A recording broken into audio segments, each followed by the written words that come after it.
Elsewhere, Prince William and Princess Catherine reveal they are deeply concerned over the latest round of Epstein revelations, adding that they remain focused on the victims. This as the future king commences an official state visit to Saudi Arabia. The British journalist Jimmy Lai has been sentenced to 20 years in prison for criticising the Chinese regime in Hong Kong. It's the harshest sentence yet handed to 4 pro-democracy campaigners and journalists under the Communist Party's so-called national security law.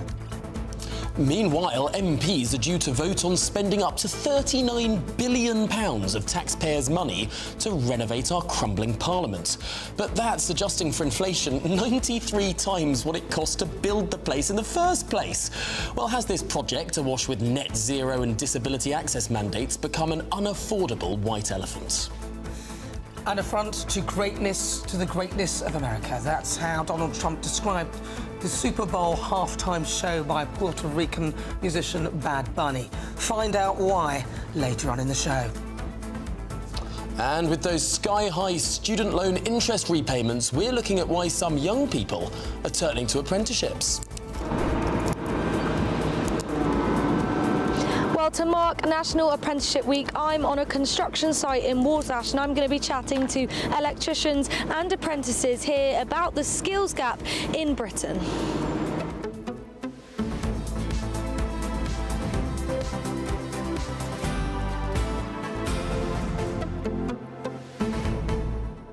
So the bets are on as to how long, and not literally betting, because obviously never bet more than you can afford. In fact, don't bet, I don't bet, but... Especially if you're a politician. Absolutely, yeah, don't do that. Don't bet on yourself either. Come on, Keir. You wouldn't do that, you would never. No. Although some have. But look, the bets are on. For me, I said in a little tweet that I thought he'd be gone by Friday. Yeah. Now, it was... maybe I was a bit optimistic, or whatever the word would be, but I don't think that he's got long. I think it's more days. How long do you think? I just don't see how... Because there are sharks circling. There are undoubtedly sharks circling. Angela Rayner's got a haircut. Wes Streeting has gone to ground. Andy Burnham's AI. There's an AI of her having a haircut. I didn't think that was real. Oh, no, she has had a blow-dry. And I think one of the papers... Yes, no, I think it's the Daily Mail is speculating now whether or not she's preparing for this rather fabulous hairdo to be strutted up and down Downing Street in a matter of days. But I just don't see how any of these people move before the by-election. Or perhaps the local elections. Would the first thing as a new Prime Minister, as a new Labour leader you want to do is lead your charge of the Light Brigades, a decimation of your party's fortunes in Scotland, Wales, councils in England, all the rest of it? I don't think that he cares that much. I don't mean to be offensive to him, but I don't think he does, because if he did care, he would have allowed Andy Burnham to stand, and he didn't. So he would have been able to put party before his own ego, and he didn't then. And now the Labour Party, which is clearly crumbling, and it was quite obvious even before all of this that Keir Starmer wasn't going to survive for maybe till the end of the year even. He should have, if he's really serious about putting the country before party, he would have allowed Andy Burnham to stand. Well, speaking of being very, very serious, Nana, I've been working on a little project of mine, and this is let's just plop him down here and hope that the cameras can pick him up. I've been getting my arts and crafts out in the serious news presenter job that I have. Hang on, let me just see if hang on, Nana, one second. These scissors, these safety scissors are... OK, here we go. There you go. There we go. Now, what we have is Keir's cabbage. The question is, will Keir's cabbage last longer than the time that the Prime Minister has left in Downing Street? Well, cabbages last quite a long time, you know. Well, they can look good for quite a while, even though they are actually going bad. Is that a metaphor? Well, I'm not quite sure. keeping a brave face on things. But here's little cabbage Keir, and I suppose the question is, yes, will he survive longer than the Prime Minister? All right, well, should we count this as day one? Keir's cabbage. How long do you think? Send us your thoughts, your comments at gbnews.com/your say, or you can scan that QR code. But first, your latest news headlines with Katie Bowen.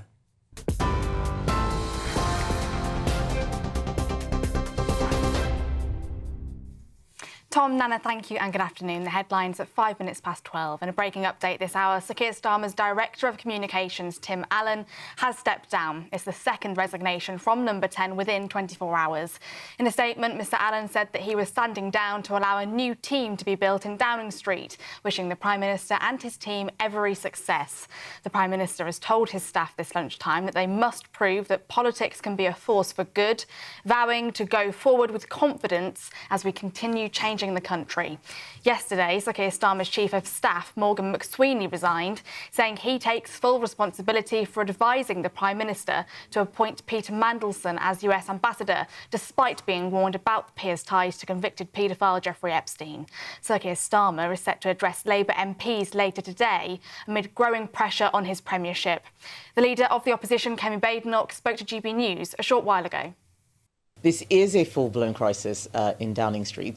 The Prime Minister's position is in peril. Personally, I think, given what Morgan McSweeney said yesterday, it's untenable. The person providing advice, when asked, has gone, but the person who made the decision is still in post. It says a lot about the Prime Minister's judgment. He cannot build a team. He's got, he's in office, not in power. He's weak, can't get his legislation through. We are not being governed, and that's a problem. Elsewhere, Kensington Palace say the Prince and Princess of Wales are deeply concerned by the continued revelations from the Epstein files, adding that their thoughts remain focused on the victims. Their statement comes as files continue to expose the relationship between Andrew Mountbatten-Windsor and the convicted paedophile Jeffrey Epstein, with some calling on Andrew to give evidence to an American inquiry. Mr Mountbatten-Windsor has previously apologised for his past ties with Epstein, but has strenuously denied any wrongdoing. The first public comments from William and Catherine on the issue come as the Prince of Wales is visiting Saudi Arabia today, his first official visit to the country.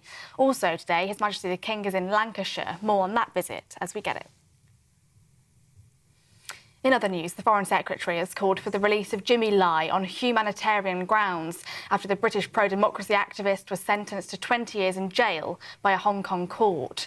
The 78-year-old campaigner and journalist was found guilty of 2 counts of conspiracy to collude with foreign forces and 1 count of publishing seditious materials in December last year.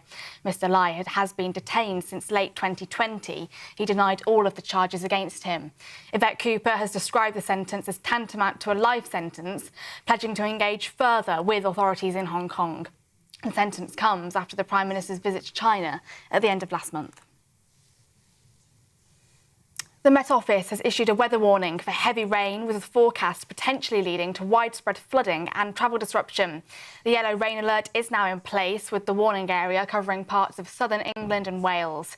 10 to 15 millimetres of rain is expected, and some areas will be exposed to strong southeasterly winds.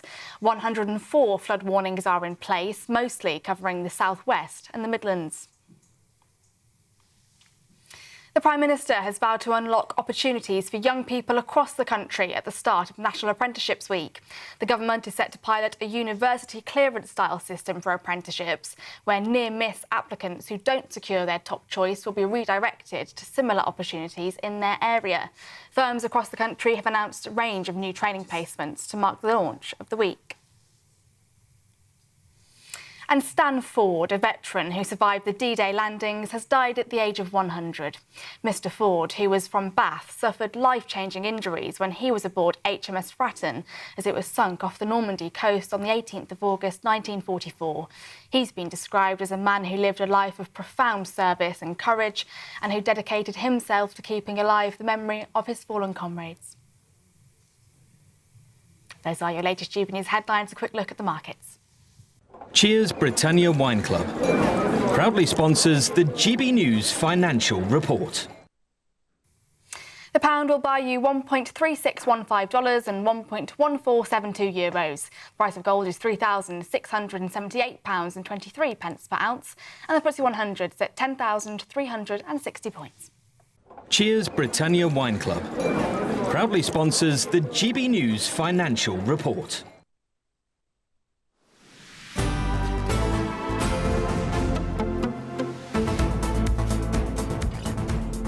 Good afternoon, Britain. It's 10 minutes past midday. Now, another one bites the dust. Yes, Keir Starmer's Director of Communications, Tim Allen, has resigned. In a statement, he said he is standing down to allow a new number 10 team to be built. It comes, of course, just one day after the Prime Minister's Chief of Staff, Morgan McSweeney, stepped down. Conservative Party leader Kemi Badenoch told GBNews that Sir Keir Starmer's position is now untenable.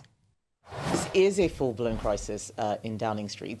The Prime Minister's position is in peril. Personally, I think, given what Morgan McSweeney said yesterday, it's untenable.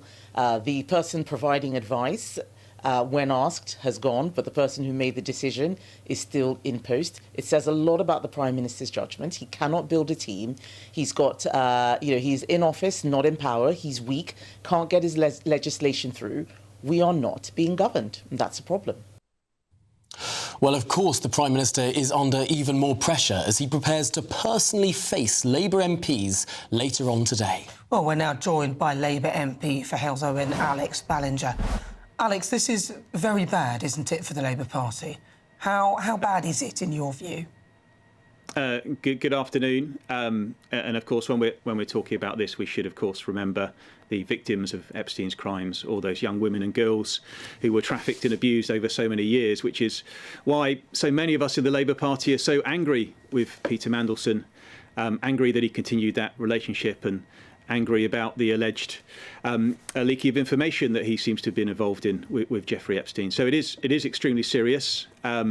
This might be the biggest mistake that we've faced in number 10 since the election, and yes, we're taking it extremely seriously. To lose one Chief of Staff is unfortunate. To lose two starts to look like a pattern. To lose one Director of Communications seems unfortunate, but to lose 2, 3, 4, 5. Yeah. This is the 5th Director of Communications, chief spinner, that this number 10 has now lost. I mean, it starts to seem like the Prime Minister is putting his advisers in front of him. And actually, his advisers are taking the rap for a series of bad decisions that ultimately the Prime Minister himself made. I think we need to take a step back here, Tom. We need to think what we can learn and what needs to happen on the back of this scandal. And of course, I think we have a terrible situation here of abuse of women, abuse of girls, abuse of position. And we need to think, who is the right person to take us through out of the other side of such a scandal? And yes, you've talked about the changes in personnel at number 10. I think that's important. People have made mistakes inside number 10. But who do I want to lead those changes? Who do I want to take us forward and out the other side of this? I want someone with decency. I want someone who was, when he was Director of Public Prosecutions, he led changes of the system so that victims of these sorts of abuses were listened to. Someone who takes violence against women and girls at the forefront of his missions. Halving it is a target of this government. And I think despite those changes, despite these mistakes, the Prime Minister is still the right man to take us through.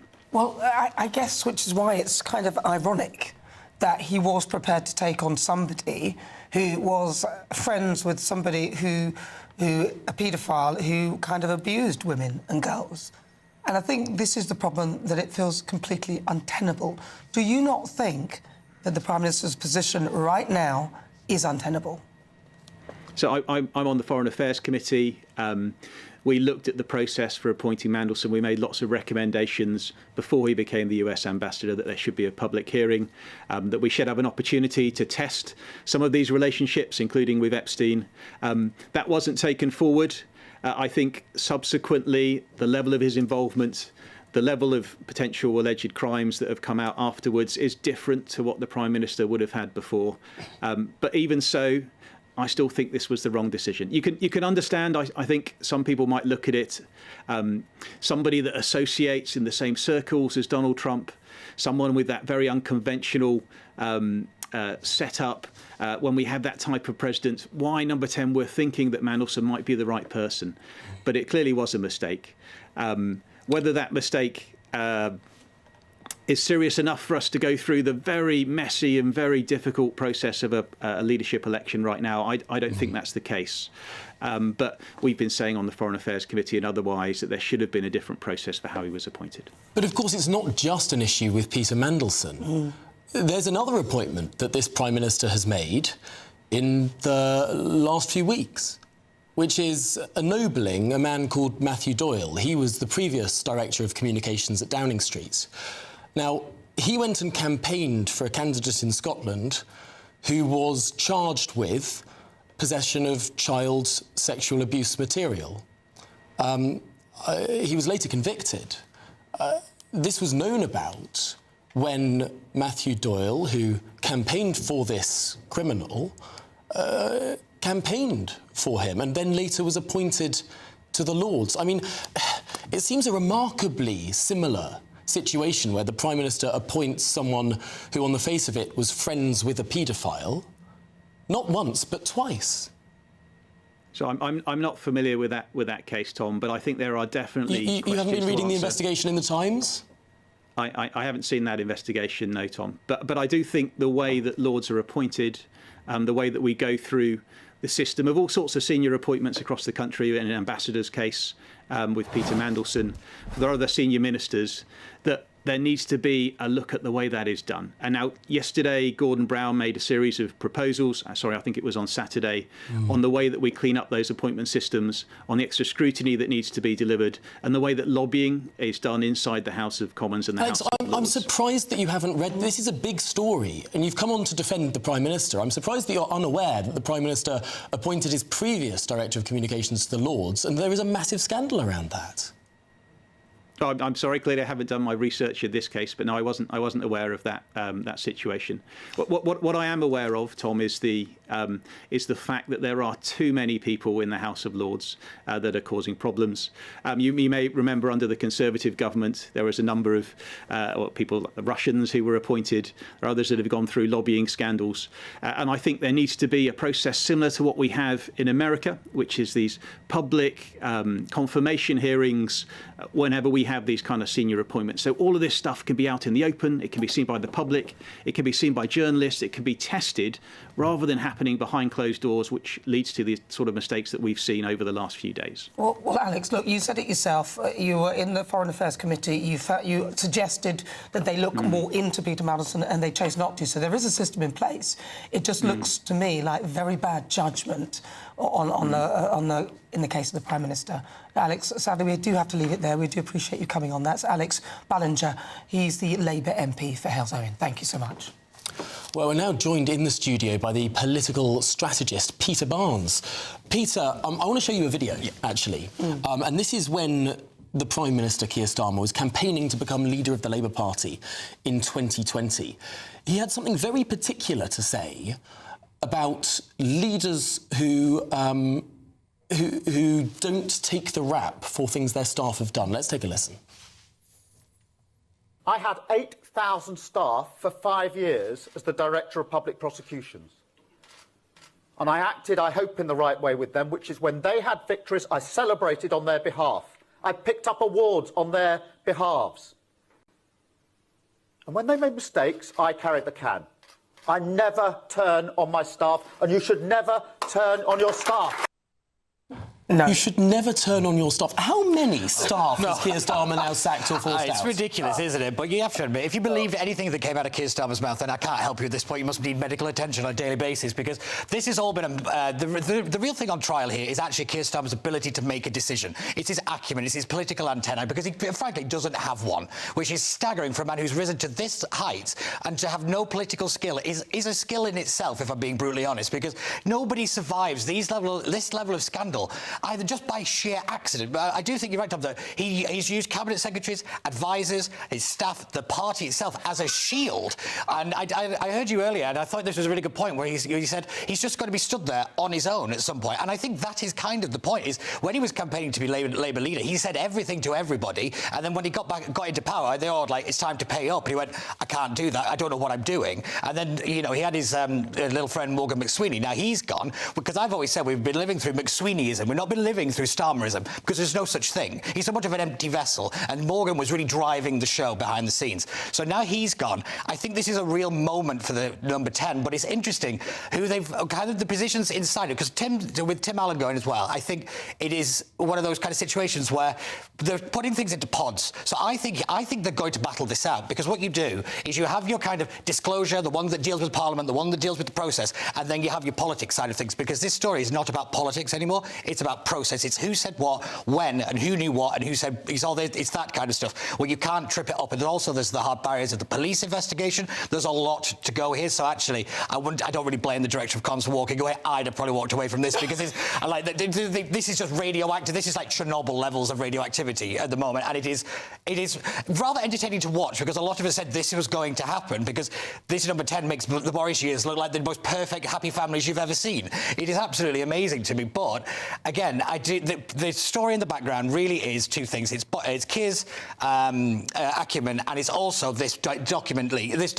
dump. It's this release of who knew what and when, because that's why you saw over the weekend Angela Rayner and David Lammy out positioning, because it's not leadership. That's protecting themselves, because they're going to be implicated in this. Let's not forget, Lammy was Foreign Secretary throughout all of this, so his name is going to be everywhere. Ambassadors are recommended to the monarch on the advice of the Foreign Secretary, so his name is going to be absolutely everywhere. So everyone keeps thinking, oh, they're vying for leader. They're not. They're vying to kind of keep their own jobs and their own reputations more than anything else at the moment. But again, God knows what's going to happen in the next 10 minutes at this point. It's just rather ridiculous, but very entertaining. My inner nerd has never been happier. But this is at the expense of the British public, really. And, you know, they talk as though it's a communications problem, but the reality is it's a policy problem, and everything around Keir Starmer seems toxic.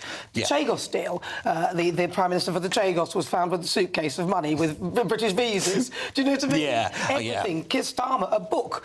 In a book, Keir Starmer's written a chapter inside a book about the ECHR and how it could prosecute soldiers when they've come back from warfare. Turns out the guy he's written the book with, or edited the book, Phil Shiner, Phil Shiner was done for fraud because he tried to get British soldiers in prison.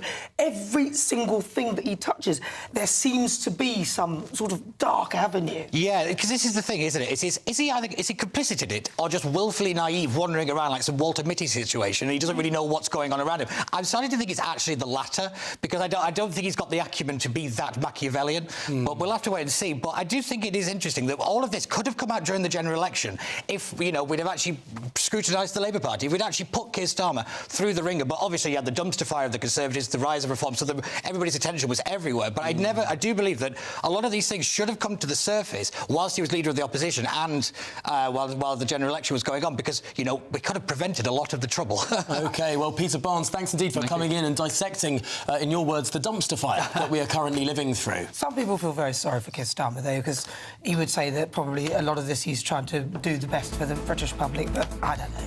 This is Good Afternoon Britain on GB News. Lots more coming up on today's show. Yes, well, we're continuing to bring you the very latest from Westminster. Who might else resign? This is Sir Keir Starmer grapples with the biggest crisis of his premiership. But after the break... The Prince and Princess of Wales release a strong new statement distancing themselves from Andrew Mountbatten Windsor. Is this the start of the royals disowning the former Duke of York? Well, all of that and much more to come. Do stay with us here on GB News, Britain's #1 news channel. Bold. They are under no illusion. Ray. Are you a human trafficker? Boundless. I've had enough of the nonsense, and I'm not afraid to say it. Don't get this on the BBC. Every weeknight, I tear through the headlines. The smell of gasoline. Should we be worried about it? From Westminster madness to cultural war chaos. What we're going to do now, they are throwing things out the car as we speak. Get ready, Britain. Here we go. Patrick Christie's tonight, weeknights from 9 p.m, only on GB News, Britain's news channel. GB News Breakfast, every day from 6 a.m. And you see, I would have thought that the Starmer business had gone away, right? But it hasn't gone away. It'll always be with you, but you control it very well. Indeed, we should point out that Gareth has his voice coach, Amy, in the studio today, here in case anything goes wrong. Yeah, it's an ongoing thing, having a stammer. You know, unfortunately, there's no cure for it. But I'm part of a speech therapy programme called the Maguire Programme. Myself and my coach, Amy, is on the same programme, and we help each other. And we learn a new way of breathing, new way of speaking, and most importantly, a new way of tackling the mindsets which come with having a stammer, which is fear.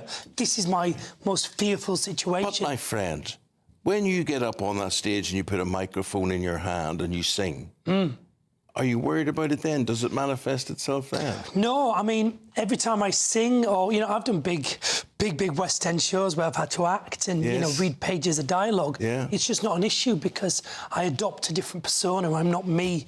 I'm, you know, whatever mask I'm wearing, whatever character I'm playing. I'm really unsure how I'll fare without my top on in this next show that I'm doing, Boy Band in the Buff, but let's see. What is the stammer caused by then? Because some people, you said it's incurable, so that means that there's actually something, there's an issue. Yeah, it's certainly a kind of mindset thing. It's actually based upon fear, and we have to sort of retrain ourselves. And if you're scared of heights, for instance, what's the best thing to do? To go to the highest building, and eventually you'll get close to the edge. GB News, the People's Channel. Hi, I'm Michelle Dewberry, and my show is your opportunity to cut through all the noise and dive in headfirst to some robust debates. Ideas clash. Situation, no, isn't it? No, because the failure is you're deliberately avoiding my point. Nothing's held back. And if you think this is the end of it, wait for more. And we do not shy away from the difficult stuff. Sometimes I want to shake people and say, if only you understood. So join me on Dubes & Co. weeknights at 6 p.m, only on GB News, Britain's news channel.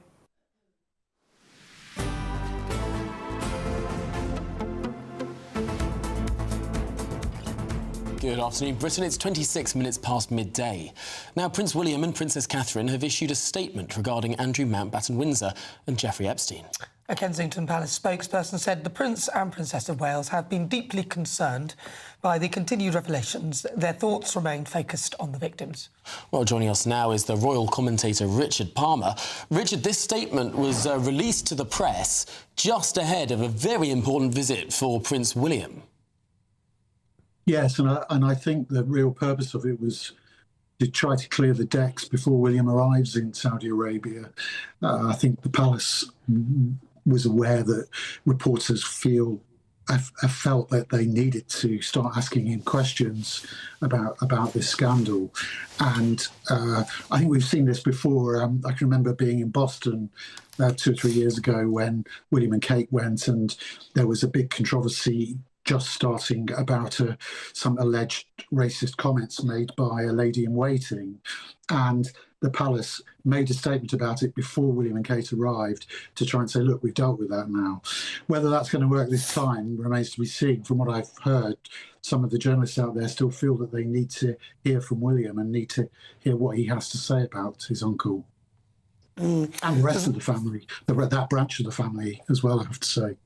As the whole thing sort of appears to be unravelling slowly, I mean, apparently Andrew knowingly shared confidential information with Jeffrey Epstein from his official work as trade envoy in 2010 and 2011. I mean, that is according to some of the information. Sorry, go on. I was going to say it's very similar to Lord Mandelson, and I understand that, in fact, a complaint has been made to Thames Valley Police this morning by Graham Smith, the Chief Executive of Republic, who also complained after a second woman came forward to claim that she was trafficked to Andrew. So the Thames Valley Police have been asked to look at whether Andrew has committed the common law offence of misconduct in public office, and whether he has breached the Official Secrets Act by giving away some of this information. I have to say I'm not clear whether members of the royal family signed the Official Secrets Act. I guess they're bound by it, like other people, if they're given confidential documents. It's also really not quite clear whether members of the royal family can be deemed to be holding public office. But I know that there's some lawyers have in the past said that they believe that his role as a trade envoy between 2001 and 2011 would constitute a public office, so would bring him under that offence. Now, this is, of course, I think the first statement that we have had from the Prince and Princess on this issue. I mean, but this issue has been going on for many, many months. I think it's a legitimate question to ask, why have we had to wait so long? Well, yes, I think so. I mean, the royal family holds a special place in our national life and in our constitution. They're meant to be above the rough and tumble of politics, and so they are given much more deference than a politician would be given. but at the same time, the royal household has questions to answer, because you can see from the files that people in Andrew's office, well, certainly one person, David Stern, was engaging in contact with Jeffrey Epstein on behalf of Andrew long after Andrew had said he'd cut off contact. And I know as well that palace officials knew from 2007 that Epstein was bad news, and they were being told to keep Andrew away from him. But some of them were still having to deal with Epstein on his behalf quite a few years after. So I think there are a lot of questions that the royal family and the royal household face. And there's, I would say, more reticence in the royal household than there is at Westminster in Downing Street about answering some of the questions that the public want to know. Do you think that this has the potential to bring down the monarchy? It's a dangerous situation. I think, yes. I mean, I don't think it will. And you know, I have to say, I think the monarchy does a fantastic job for this country, but I do believe that sooner or later the household is going to have to be more open about some of the documents chronicling Andrew's contact with Epstein and who went with him on foreign trips, etc. And I'm a bit surprised that the King really hasn't followed the Prime Minister in publicly urging Andrew to testify to the authorities both here and in the US. OK, well, thank you very much indeed for talking through this incredibly serious situation. Richard Palmer, appreciate your time. Thank you, Richard. Wow. Yeah, it is quite serious, actually. The more you think about it, the more you realise that, hold on a minute, I mean, I don't want any more politicians. So I love the notion of a monarchy. I love the monarchy as an institution. But what is very concerning is that Andrew and his behaviour, it feels as though, if anyone knew anything, it feels as though people have turned a blind eye, and that's not a good thing at all. No, although it's worth saying, I mean, the King has done literally everything that he can do to push Andrew out. He can't use his titles. He's been sort of removed from Windsor. I mean, everything that that was within the King's power has now been done, and Andrew has been completely ostracised. Well, anyway, don't forget, friends of GB News, you can vote in our new poll today for free. Scan the QR code on the screen now, or visit gbnews.com/you-decide. Today we're asking, should the King publicly address the Epstein scandal? Get in touch and let us know. We'll bring you those results very shortly. Right, this is Good Afternoon Britain on GB News. Lots more coming up on today's show. Yes, we're going to be live in Downing Street and see what the very latest is with the Prime Minister. How much longer can Keir Starmer cling on? That's after your latest news headlines with Katie.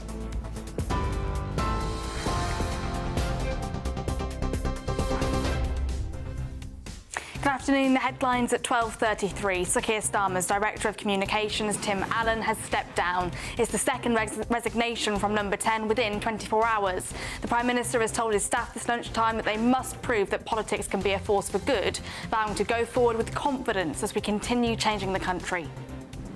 Elsewhere, Kensington Palace say the Prince and Princess of Wales are deeply concerned by the continued revelations from the Epstein files, adding that their thoughts remain focused on the victims. Their first public statement on the issue comes as files continue to expose the relationship between Andrew Mountbatten-Windsor and the convicted paedophile Jeffrey Epstein. Mr Mountbatten-Windsor strenuously denies all wrongdoing.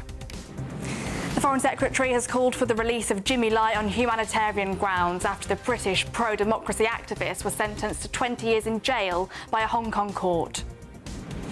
The Met Office has issued a weather warning for heavy rain, with the forecast potentially leading to widespread flooding and travel disruption in the southwest and the Midlands.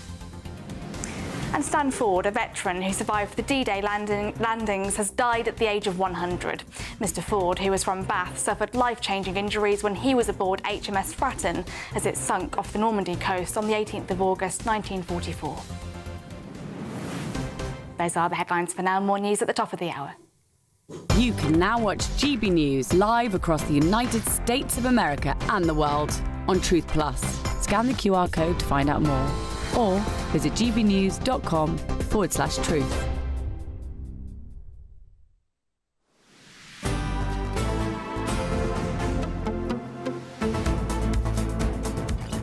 Thank you, Katie. Lots more coming up on today's show. Can the Prime Minister possibly hold on to his job? We'll be giving you all the very latest from this developing story in Downing Street in just a few minutes' time. All of that and so much more. This is GB News, Britain's #1 news channel.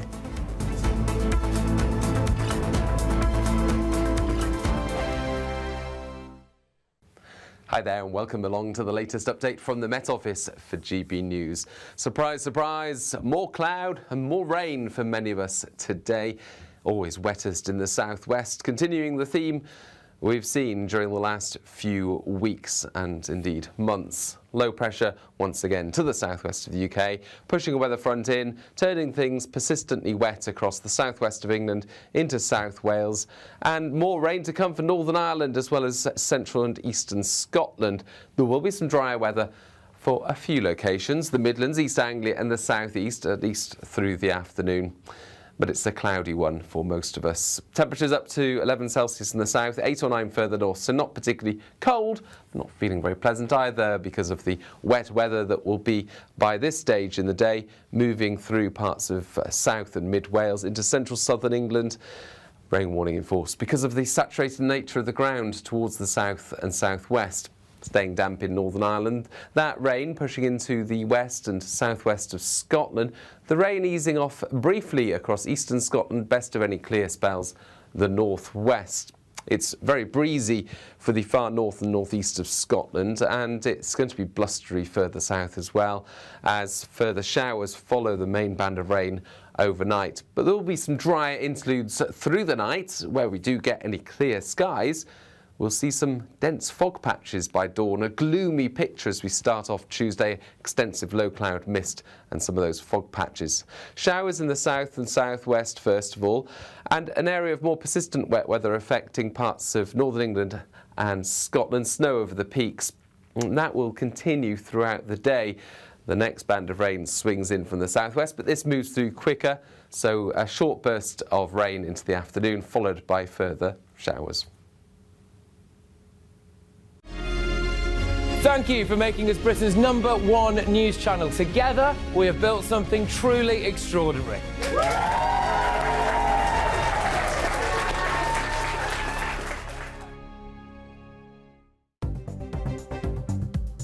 Good afternoon, this is the latest AI travel news from GBNews.com. On the M90 southbound between Junction 5 and Junction 4, Lane 1 is closed after a road traffic incident.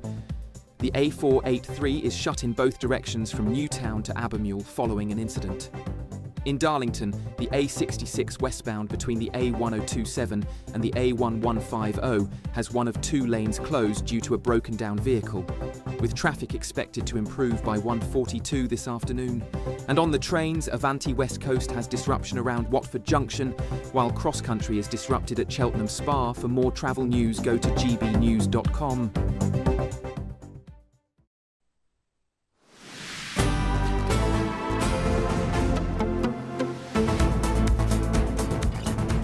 Good afternoon, Britain. It's 38 minutes past midday.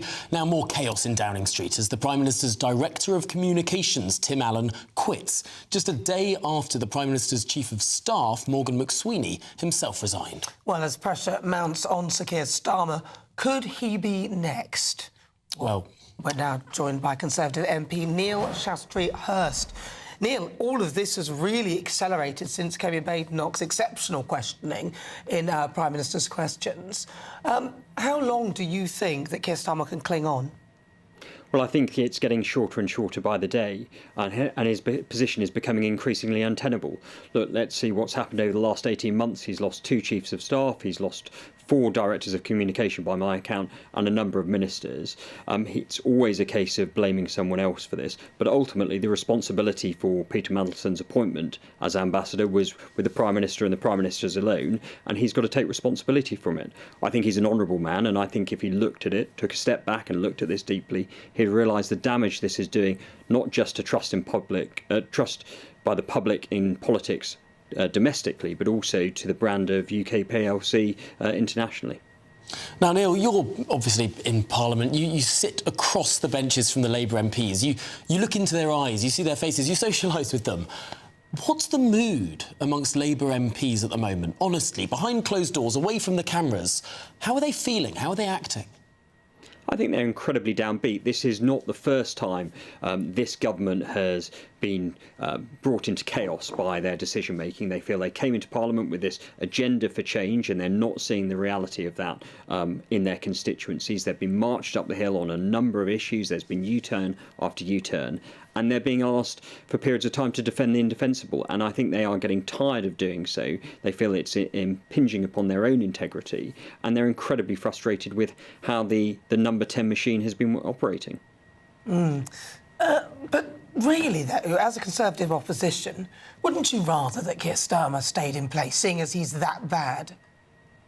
No, I think this is about the national interest. Look, we may have different views on the best route for the country, but I want a Prime Minister who has the drive to deliver change in a positive way, and I want somebody who holds that office that is respected both nationally and internationally. That's in our national interests, and if that's not the case, then I think the Prime Minister really does need to reflect upon his position.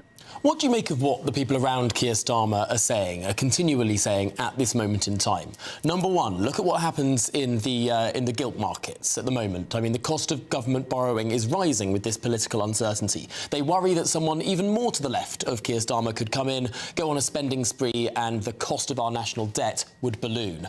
But more than that, there's also a point of principle that is advanced by this number 10, that is, Prime Ministers come in with a mandate. They're arguing it's a 5-year mandate, an almost personal mandate. And that by sort of getting rid of this principle, we are making this country fundamentally less stable, whichever party is in power. If we become a country that just wants to get rid of a Prime Minister whenever there's a bit of difficulty, we're not a serious country anymore. Well, I think there are two parts to that question, Tom. We don't operate in a presidential system, so you're not electing an individual to lead your government. You're electing a party, and it was the Labour Party that won the last election. So I don't think the argument that only Sir Keir Starmer can lead this government until the end of this Parliament is the correct analysis. However, more broadly, what I would say is that there are issues around stability in government, and clearly what's been going on and the 14 U-turns that we've seen so far and the crisis upon crisis we're seeing from number 10 does nothing to improve that and to increase stability in this country. But the problem is, though, Neil, when the Tories were in, they led with chaos. I mean, the last few years of their reign was complete and utter chaos, which is why the Labour Party managed to get away with such a big majority and a huge majority in the Houses of Commons. Can you see that even... This is kind of like looking in the mirror, isn't it, really, when you see the way they're behaving? Well, look, I think we got things wrong when we were in government, and we paid the price for that at the ballot box in July 2024. But Sir Keir Starmer and his cabinet came to power being very clear that they were going to be different. They've demonstrated that they have not been. In fact, this is the worst political crisis I can think of since Profumo. I think it's worse than Profumo. The scale of it and the depth of it, I think, has such cut through with the public. And there was an expectation they were going to be different, and unfortunately they failed to do so. OK, well, Neil Shastri-Hurst, Conservative MP, thanks indeed for talking through what feels like another day of pretty deep crisis for this government. All right, let's go live now to Downing Street, where GB News' political editor, Christopher Hope, has just left a briefing with the Prime Minister's spokesman. Christopher, what can you tell us? OK, so we had a quick chat there with the spokesman in their first lobby briefing of this week. Now, we're told by the PM spokesman that the PM will not resign today. Asked directly, will the PM resign? The spokesman said no. He's getting on with the job at hand, delivering change across the country. The PM made that appointment decision of Peter Mandelson, and he's apologised for believing his lies. The PM spokesman rejected any suggestion of a read-across between the fact that Morgan McSweeney resigned for recommending that Mandelson get that job. That apparently has no bearing on Sir Keir Starmer, who's the person who appointed him. That is different. The PM was said to be, by his spokesman, to be positive, confident and determined. He gave us remarks reported earlier on GB News to his own staff today.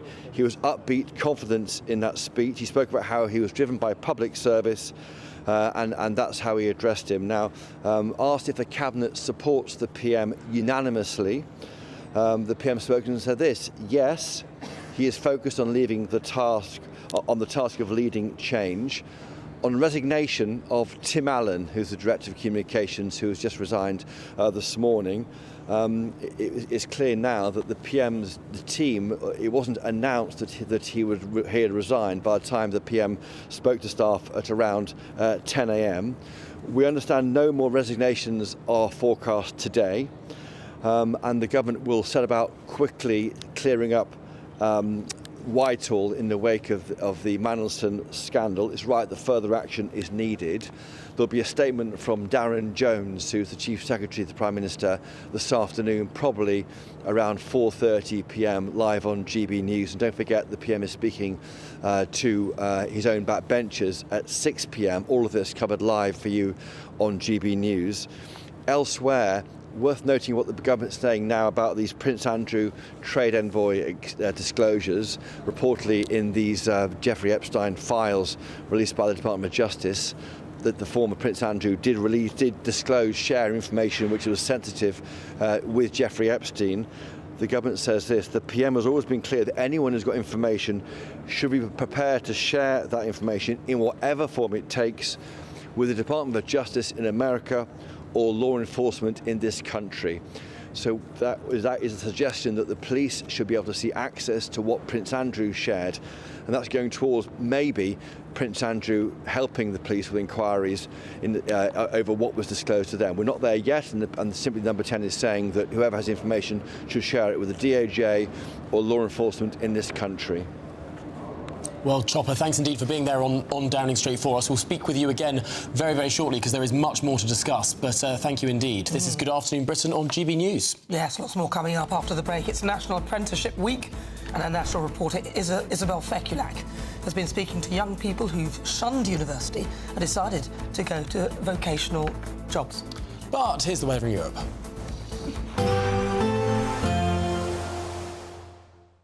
Ready to soak up that holiday sunshine? Won't we need some cover? No worries. All sorted. All Clear Travel Insurance sponsors GB News Travel Destinations Forecast. If you think it's been wet in the UK of late, then do spare a thought for Portugal and Spain.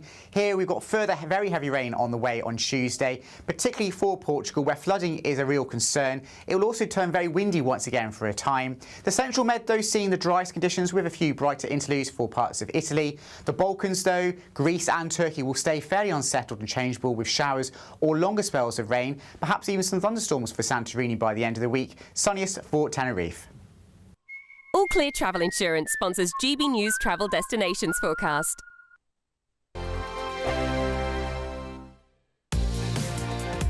Mornings don't have to be tiresome, especially if you have the right company. Wake up to news as it happens, opinion and debate, and of course, a little bit of entertainment too. Because when the kettle's on, we're on. That's Breakfast on GB News, a show worth waking up for. Every morning from 6 a.m. Only on the People's Channel, Britain's news channel. We'll spread the news, you spread the word. Britain deserves a newsroom that puts the facts and your voice first. Well, and that's what you get on GB News. Lively debates, lively conversation. And we're not afraid to hold power to account. And each other. So join me, Andrew Pierce. And me, Miriam Gates, for Britain's Newsroom, weekdays from 9:30 on GB News. Decisions made in Washington aren't just shaping America, they're shaping Britain too. From migration to global security, from crime to health. Whatever happens in the White House today will be felt in your town or city tomorrow. That's why The Late Show is live from Washington, D.C. Cutting through the politics to show you what it all means for Britain. The Late Show live every night at midnight. Only on GB News, Britain's news channel. No matter the state it's in, this is our nation. Join me, Jacob Rees-Mogg, for a genuine, honest discussion on where we have been, where we are going, and where we are with the people who set the direction. Tune in to State of the Nation every Monday to Thursday, 8 to 9 o'clock. Only on GB News. Exciting news. Every Friday, my Patrick Christie's Tonight Show is going to have a twist to it. We're welcoming some special guests. You. That's right, on Fridays I'm going to be doing my show in front of a live studio audience because this show is about you and what you have to say. It's going to be the same big debates, same big topics, same big opinions, but every Friday night at 9 p.m. you are invited to come on down to Patrick Christie's Tonight to be a part of the action. Only on GB News, the People's Channel, Britain's news channel. At GB News, we love to hear from you, our loyal community. So drop us a line at gbnews.com/yoursay. There you can talk to each other and also to the presenters live on air. gbnews.com/yoursay, because GB News is your channel, Britain's news channel. Hi, I'm Michelle Dewberry, and my show is your opportunity to cut through all the noise and dive in headfirst to some robust debates. Ideas clash. Situation, isn't it? No, because the failure is you're deliberately avoiding my point. Nothing's held back. And if you think this is the end of it, wait for more. And we do not shy away from the difficult stuff. Sometimes I want to shake people and say, if only you understood. So join me on Jubes and Co weeknights at 6 p.m. only on GB News, Britain's news channel.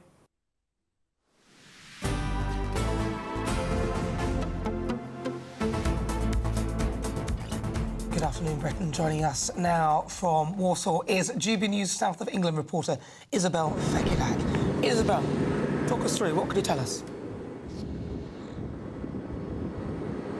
Yes, I'm on a construction site in Warsash, and we've been talking a lot this morning about this skills gap and specifically how Britain needs thousands of more electricians. But I have a couple beside me, one electrician apprentice here, Jack Heath, and Marcus Preston, who's the managing director of Quayside Electrical. But Jack, first, I mean, you chose this pathway because it was a bit more hands-on. Yeah. What would you say to a young person who might think that university isn't really for them, but not sure where else to go? I would say if you're looking to be busy and want to be hands-on and just always on your feet, I think this is a good trade to be in, especially if you're hard-working and all that, then yeah, I think you'll be fine. Obviously, you're going to have a qualification. And if you always want to leave somewhere else, then you have that behind you to go somewhere. And obviously, it's good money for you. So I'd say I think that's a good choice of way to go. And as I said, Marcus, we've been talking about the skills gap. So how much are you noticing that you're in need of more young people coming up and learning trades? I think from our point of view, we've been doing this around 20 years now, and this is the worst issue we've had, like with the skills gap, like right now. So from our point of view, we work closely with like the colleges and training centres. We're working currently at Isle of Wight College, Eastleigh College, Steve Willis Training, which is where, Steve Willis Training in Portsmouth, Brian Scadden Associates, which is where Jack's at. All of them are brilliant, offer great help. So for any young person leaving school, I think get in contact with any of the local colleges that you're like close to, speak to them, they help you out, finding employers like ourselves, and just getting onto the right course. It might not be electrical, it could be carpentry, brickwork or something else, but certainly from our point of view, electricians are desperately needed. All right, thank you, and thanks for coming on. So the government is now encouraging a clearer pathway into apprenticeships for young people. So hopefully that gap will be a bit less and we can encourage more people to take this pathway. Thank you very much, Isabel Fekulak. I don't blame them. So have you seen how much people are paying in student loans? Unbelievable. Did you take a student loan? I did, yes, I did indeed. It was quite a bit. I've been overpaying for a bit. I have to say, I wonder if we can get camera 7 just to have a look. I've been in contact with Lord Ali, and Lord Ali has provided me with some glasses for our Kia cabbage. So he's advancing in his look, but we'll have a look how long the Prime Minister has left after this.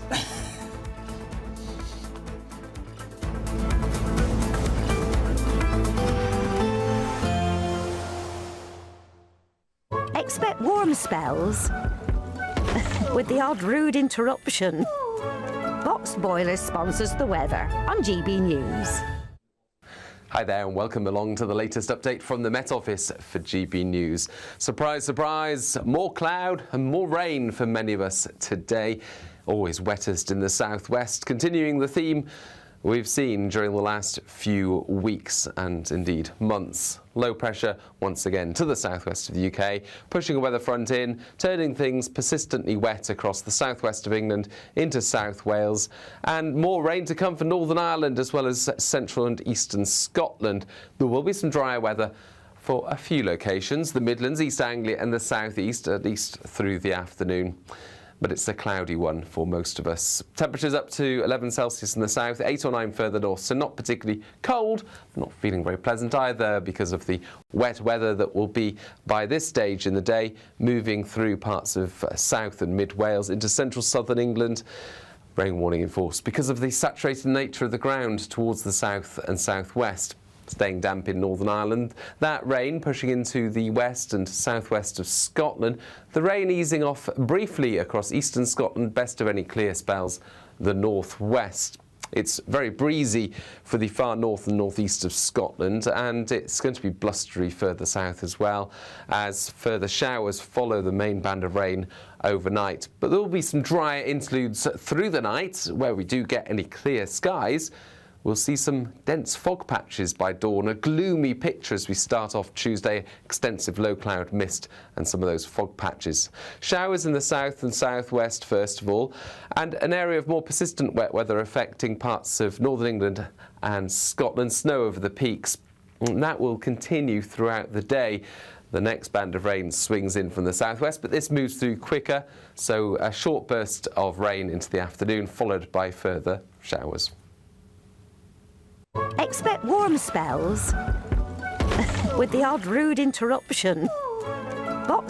We want you to boost your bank account with an incredible £30,000 in tax-free cash to spend however you like. There's also a terrific £10,000 to spend on a Riviera travel holiday of a lifetime for two. So whether you fancy a cruise or an escorted tour, you'll have over 30 worldwide destinations to choose from. For another chance to win, text WIN to 63225. One entry costs £2.50 plus one standard network rate message. Or text BONUS to 63225. 5 entries cost £5 plus one standard network rate message. Go to gbnews.com/win. Entries start at £2.50. Call 0903 686 3232. Calls cost £2.50 plus your network access charge. Or post your name and number to GB19, PO Box 8690, Derby DE1 9TT. UK only. Entrance must be 18 or over. Lines close at 4 p.m. on the 27th of February. Please check the closing time if listening or watching on demand. Good luck.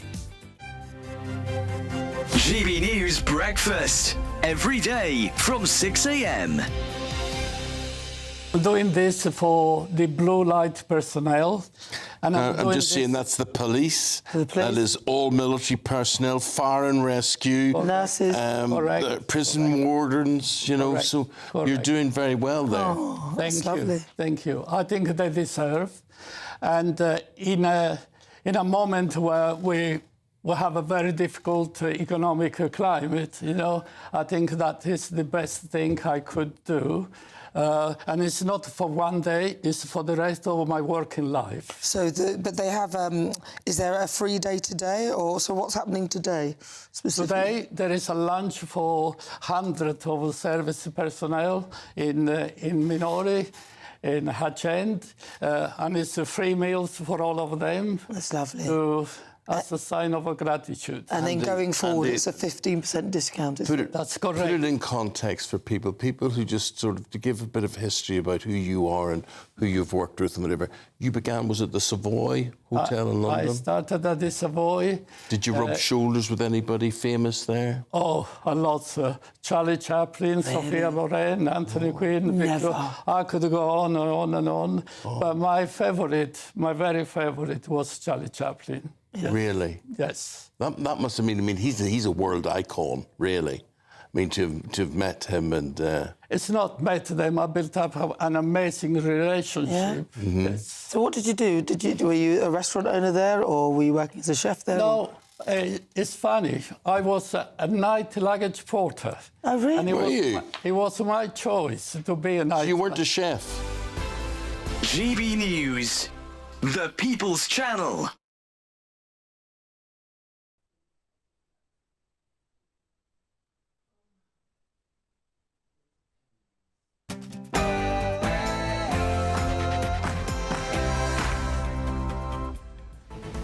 Good afternoon, Britain. It's 1 o'clock on Monday, the 9th of February. I'm Nana Akua. And I'm Tom Harwood.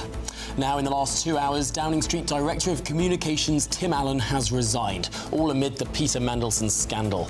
Is the Prime Minister's house of cards now collapsing all around him? A defiant Prime Minister has come out fighting. He's urged Number 10 staff to move forward with confidence. But speculation grows that it's only a matter of time before he steps down.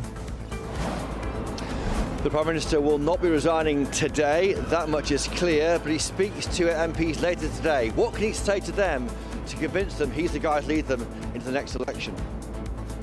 Well, of course, the Prime Minister is preparing for that encounter that could make or break his career. 6 p.m. is the time that the Prime Minister faces down his own MPs in a private meeting. The British journalist Jimmy Lai has been sentenced to 20 years in prison for criticising the Chinese regime in Hong Kong. Now, it is the harshest sentence yet handed to pro-democracy campaigners and journalists under the Communist Party's so-called national security law. Elsewhere, MPs are due to vote on spending up to £39 billion of taxpayers' money renovating our crumbling parliament. But that's adjusting for inflation 93 times what it cost to build in the first place. So has this project, awash with net zero and disability access mandates, become an unaffordable white elephant? An affront to greatness, the greatness of America. That's how Donald Trump described the Super Bowl halftime show by Puerto Rican musician Bad Bunny. Find out why later on.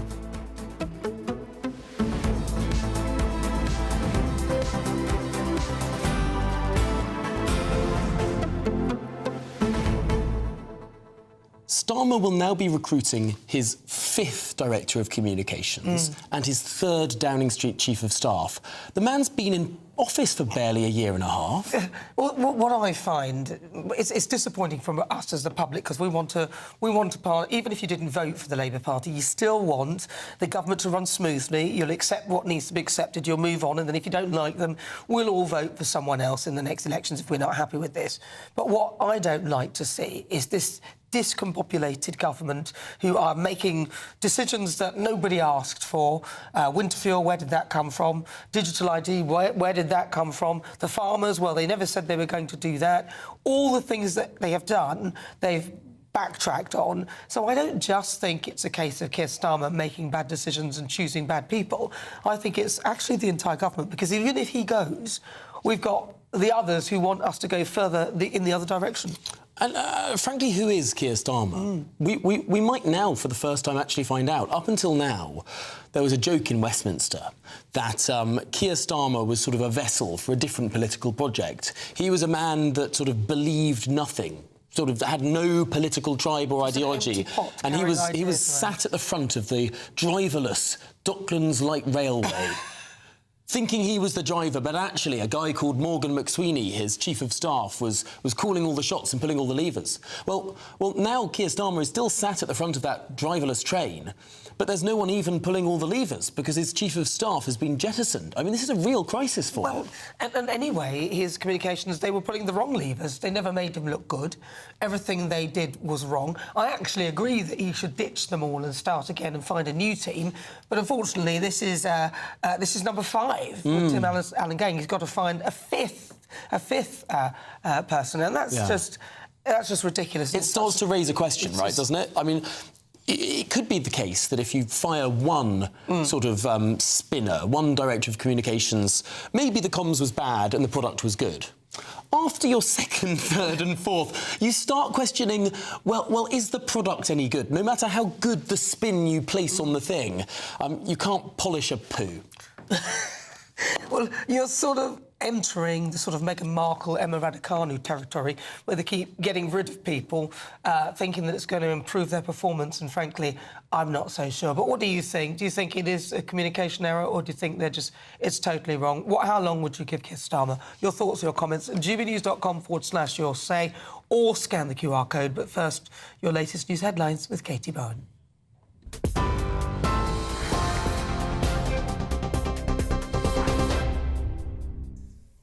Tom, Nana, thank you and good afternoon. The headlines at 1:04. A breaking update this lunchtime. Thames Valley Police has said it is assessing claims Andrew Mountbatten Windsor shared confidential reports from his role as the UK's trade envoy with Jeffrey Epstein.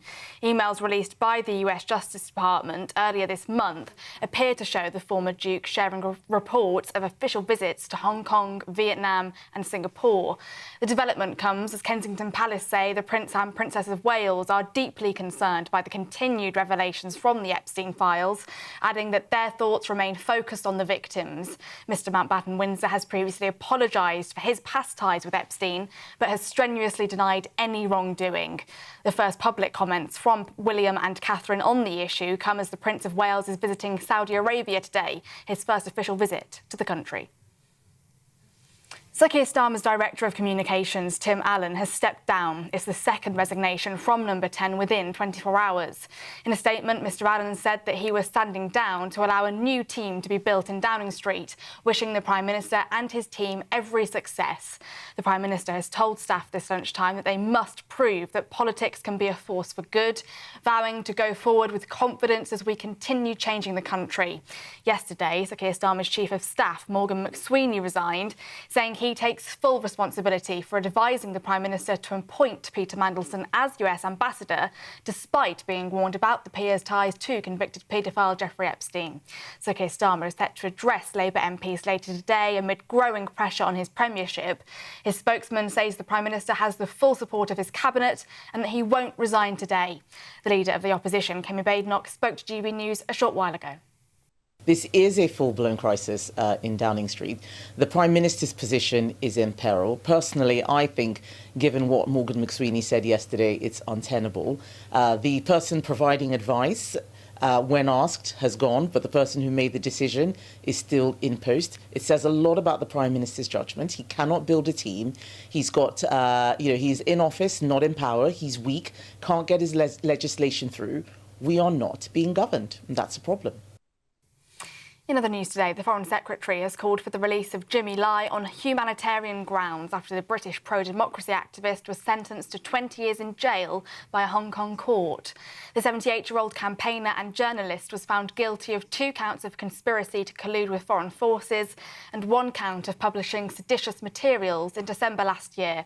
Mr Lai has been detained since late 2020. He denied all of the charges against him. Yvette Cooper has described the sentence as tantamount to a life sentence, pledging to engage further with authorities in Hong Kong. The sentence comes after the Prime Minister's visit to China at the end of last month. The Met Office has issued a weather warning for heavy rain, with the forecast potentially leading to widespread flooding and travel disruption. The yellow rain alert is now in place, with the warning area covering parts of southern England and Wales. 10 to 15 millimetres of rain is expected, and some areas will be exposed to strong southeasterly winds. 104 flood warnings are in place, mostly covering the southwest and the Midlands. The Prime Minister has vowed to unlock opportunities for young people across the country at the start of National Apprenticeships Week. The government is set to pilot a university clearance-style system for apprenticeships, where near-miss applicants who don't secure their top choice will be redirected to similar opportunities in their area. Firms across the country have announced a range of new training placements to mark the launch of the week. And Stan Ford, a veteran who survived the D-Day landings, has died at the age of 100. Mr Ford, who was from Bath, suffered life-changing injuries when he was aboard HMS Fratton as it sunk off the Normandy coast on the 18th of August 1944. He's been described as a man who lived a life of profound service and courage, and who dedicated himself to keeping alive the memory of his fallen comrades. Those are the latest GBNews headlines. A quick look at the finance. Cheers Britannia Wine Club proudly sponsors the GBNews Financial Report. The pound will buy you $1.3641 and €1.149. The price of gold is £3,679.68 per ounce, and the FTSE 100 is at 10,359 points. Cheers Britannia Wine Club proudly sponsors the GBNews Financial Report.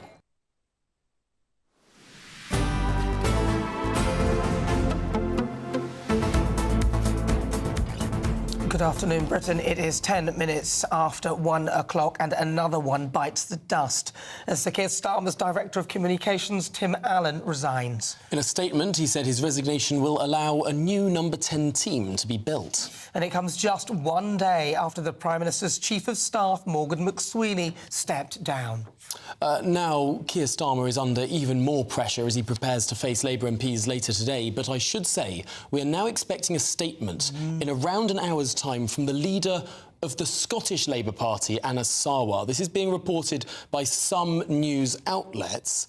And there's some rumour swirling, not confirmed, of course, but some rumour that the leader of the Scottish Labour Party, Anna Sarwar, could call on Keir Starmer to resign. Of course, the Scottish elections are in May and Labour is trailing in the polls, but that would be a huge moment were it to happen. Yeah, indeed it would. Well, we're now joined by GBNews' political editor, Christopher Hope, who has more. Christopher, what more can you tell us? Yeah, well, Tom's right. I've chased that line up there with Anna Sarwar's PR people. If I get a response to that, I'll let you know as soon as I know. That statement, of course, due at 2:30 p.m. It's been clear for a while that Anna Sarwar, the leader of Scottish Labour, has been distancing himself from London in order to try and win and to take away that power from the SNP in Scotland in May's elections. Now, it will be quite something for Anna Sarwar to come out in that press conference at 2:30 p.m. today and say that Keir Starmer has to go. What has been marked, though, is the absence of any cabinet minister today supporting the Prime Minister. Jackie Smith, who's not in the cabinet, she's a Minister of State, number 2 in the Department of Education. She was doing the media round but didn't come on GB News. The last person we heard from was Pat McFadden, who said yesterday that he couldn't see Morgan McSweeney going if the PM is still there. So what is striking is the silence from senior cabinet ministers, in fact any cabinet minister, in the wake of these slew of resignations. Within 24 hours, the PM has lost both his Chief of Staff and Director of Communications. What happens next, we're not so sure. We'll wait for Anna Sarwar at 2:30. And then at 6 p.m. tonight, we'll be hearing from the Prime Minister speaking to his backbench Labour MPs, the Parliamentary Labour Party. We'll be outside that meeting, trying to understand what's happening, talking to people as they leave to get a further indication. But right now, according to number 10, the PM is not resigning today. We are told in terms by his spokesman, a lobby briefing that just broke up. The spokesman also was very clear that the PM felt he took the right choices here over the Peter Mandelson affair. He obviously thanked Morgan McSweeney for his work and he resigned, of course, over the advice saying he should hire Peter Mandelson. But number 10 says that doesn't read across that the PM should resign.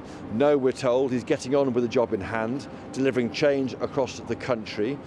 The PM spokesman did confirm that the PM made that appointment to appoint Peter Mandelson, and he's apologised for believing what Peter Mandelson said, but that doesn't mean that he should resign. Now, the PM is described as being positive, confident and determined. That's what number 10 say. We haven't seen the Prime Minister since last Thursday when I was with him in Hastings for a speech. So we're yet to see the PM. It's unlikely we'll see the PM publicly today. He may be around tomorrow to speak to the nation then. Asked if the Cabinet backs the PM unanimously, number 10 says yes. He is focused on the task of leading that change. We're told not to expect any further resignations today. We'll be hearing from Darren Jones, who's the PM's Chief Secretary. He's speaking to MPs around 4:30 today, in which he'll set out the efforts the PM is taking to clear up Whitehall after the resignation of Peter Mandelson. So that's the timescale for today. It's going to be very, very dramatic, and it's all live, of course, as ever, on GB News, the People's Channel. Chopper, this just feels like everything's sort of slightly falling apart around the Prime Minister right now. Do we know if any cabinet ministers have actually defended the Prime Minister publicly in the last 24 hours? The answer to that is no. No one has defended the PM publicly. Pat McFadden was on the Camilla Tominey show Sunday morning. He also did other interviews. No one else since then. Baroness Smith, Jackie Smith, the former Labour Home Secretary, now she's a minister in the Education Department, She, of course, supported the Prime Minister today. She's not in the Cabinet. She also refused to come on GBNews for her own reasons. We have yet to see him or hear from him. Number 10 reject the suggestion that he's in a bunker in the building behind me, avoiding the press. And what he certainly is avoiding any scrutiny from anyone who isn't his own MPs. The focus today, we're told by Number 10, is talking to his own MPs, convincing them, frankly, that he's the right person to lead this party forward in the next weeks and months. Because that right now, Tom and Nana, is not at all clear. While I've got you, I should say there's been further remarks on Prince Andrew. Now, over the weekend it emerged that Prince Andrew shared information as trade envoy, information that should not have been disclosed with Jeffrey Epstein. Among that, I think, was some investment opportunities and the like. That should not have been disclosed. It was, according to those disclosures to the Department of Justice. Since then, we know that Thames Valley Police is assessing this information, and we hear now that the PM has been clear from Number 10 that anyone who has got information should be prepared to share that information in whatever form it takes with the Department of Justice or with the police. All right, Christopher Hope, thank you very much. Well, you must stay with GB News 2:30. You won't want to miss Keir Starmer's address. Anna Sarwar's address. Anna Sarwar's address, apologies. But we're now joined by former Labour advisor Scarlett Maguire. Scarlett, so it feels like everything's crumbling. It's a house of cards. Everything's falling apart. Do you feel that way, or do you feel Keir Starmer can cling on, and should he? I actually think things have got better. I think Morgan McSweeney resigning yesterday began to clear the decks for what had been going on. I was surprised by Tim Allen, but actually he's completely right. You know, if they're going to go ahead, they need to build a new team. But what I think you have to understand is there is no appetite for Keir Starmer going at the moment. I mean, yes, he's got to reassure his MPs. Yes, he's got to say, I've got fight in me. I know where we're going. You know, we've got... But actually, for the moment, and I'm talking in the short term, I think the people who'd like to be the next leader, shall we say, are quite happy to let it rest for a bit. No, I completely agree with you there. They don't want to take over the Labour Party at this moment in time, ahead of what will be disastrous elections. But there are other people to consider here. I mean, in Wales, it looks like Labour could slip down to 3rd or 4th place. In Scotland, it looks like Anna Sarwar, a man who a year and a half ago everyone was thinking would be the next First Minister of Scotland, could come 3rd or 4th himself. There are 37 Labour MPs in Scotland. In around an hour's time, we're expecting to hear from Anna Sarwar. And there's some reporting, credible reporting, that he's going to call for the Prime Minister to resign. This could really shift the dial. I completely agree. I have absolutely no idea what Anna Sarwar is going to say. If he calls for a resignation, yes, it will shift the dial, because from what I hear within the cabinet, that actually people want some stability. They want it to go. They want it just to be left alone. I have no idea what will happen if Anna Sarwar comes out, and we don't know what he's going to say, frankly. I suspect it will be. Well, I mean, it's been reported. We will wait for that. It'll be at 2:30 today, so we're all on tenterhooks. Very quickly, Scarlett, do you think that this Labour government are very similar to the Tories in the way that they've just literally... They're literally crumbling in front of our eyes with dishonesty and all sorts of things going wrong? Well, what I'm hoping, obviously, is that things will get better. I mean, I'm really hoping that Keir can actually pull everything together, sort out a new team, and actually once again reset, but actually reset with new people. And the problem always with all the resets we've had since 2024 is it was the same people doing it, and there'd be a reset for a few weeks and then they'd reset again. And actually, I mean, I think it was Tom who said, you know, this is about finding out who Keir is and what he really wants to do. And this is his chance. And it's not going to stay very long, but actually it is an opportunity. OK, well, Scarlett Maguire, thanks indeed for joining us. What a day in Westminster. Thank you indeed. Well, a lot of people don't really want to know who Keir Starmer is. They just want the job to be done properly. But stay with us. Thames Valley Police have said that it is assessing claims that Andrew Mountbatten Windsor shared confidential reports from his role as the UK's trade envoy with Jeffrey Epstein. Yes, emails released by the US Department of Justice earlier this month appear to show the former Duke sharing reports of official visits to Hong Kong, Vietnam and Singapore with the convicted paedophile. We're now joined by royal commentator Richard Fitzwilliams, who has more on the story. Richard, this is a breaking story. What more can you tell us on it?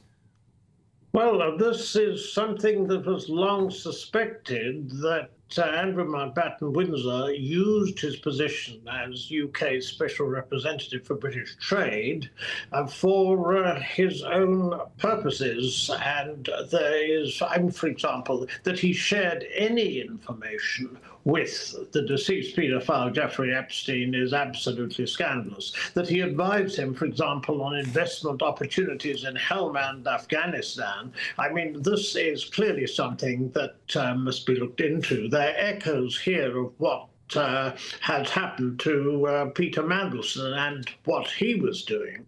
And I mean, obviously, this is a police matter, and who knows where it may lead.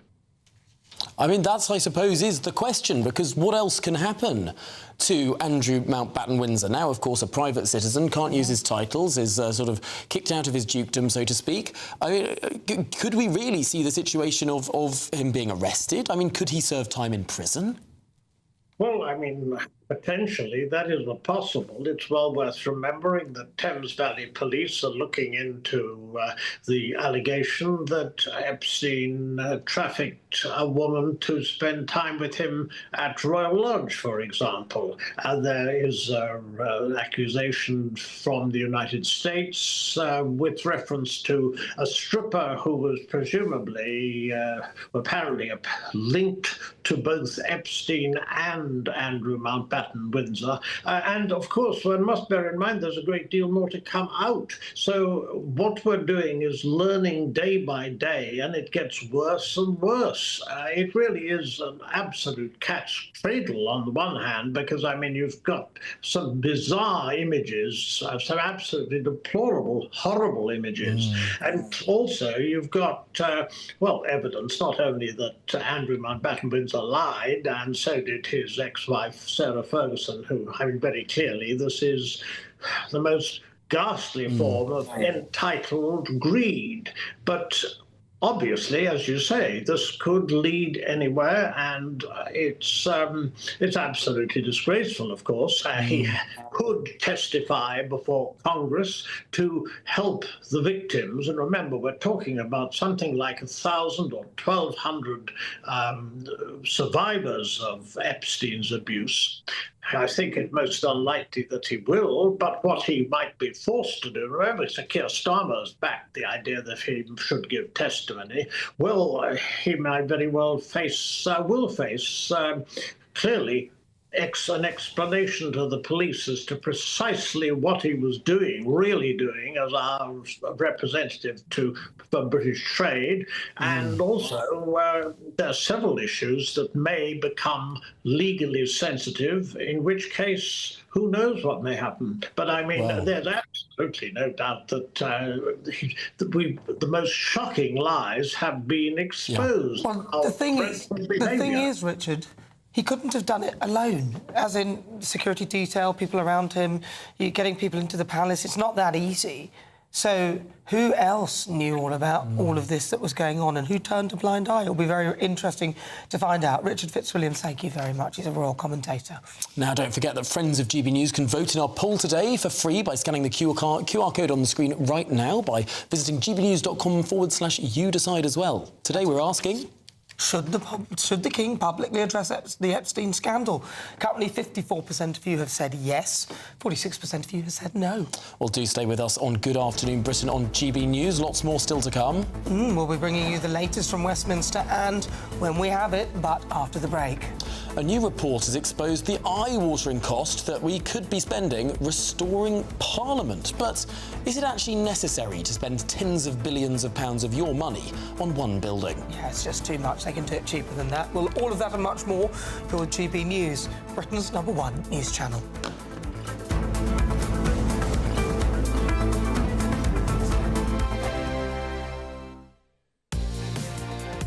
Mornings don't have to be tiresome, especially if you have the right company.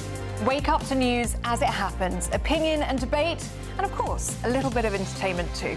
Because when the kettle's on, we're on. That's Breakfast on GB News, a show worth waking up for. Every morning from 6 a.m. Only on the People's Channel, Britain's news channel. We'll spread the news, you spread the word. From the school run to the home run, watch a new show for all of Britain. He can say whatever he wants. A straight-talking show where all voices are heard. And, you know, when are we going to stop talking about smashing the gangs and actually do it? With the stories that matter from every part of our country. There's a bit of a crash landing there for your Chancellor. Bold, fearless and standing up for you. That's me, Martin Daubney, 3 p.m. till 6 p.m, weekdays, here only on GB News. The People's Channel, Britain's news channel. Britain deserves a newsroom that puts the facts and your voice first. Well, and that's what you get on GB News. Lively debates, lively conversation. And we're not afraid to hold power to account. And each other. So join me, Andrew Pierce. And me, Miriam Gates, for Britain's Newsroom, weekdays from 9:30 on GB News.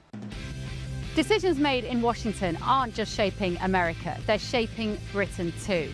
From migration to global security, from crime to health. Whatever happens in the White House today will be felt in your town or city tomorrow.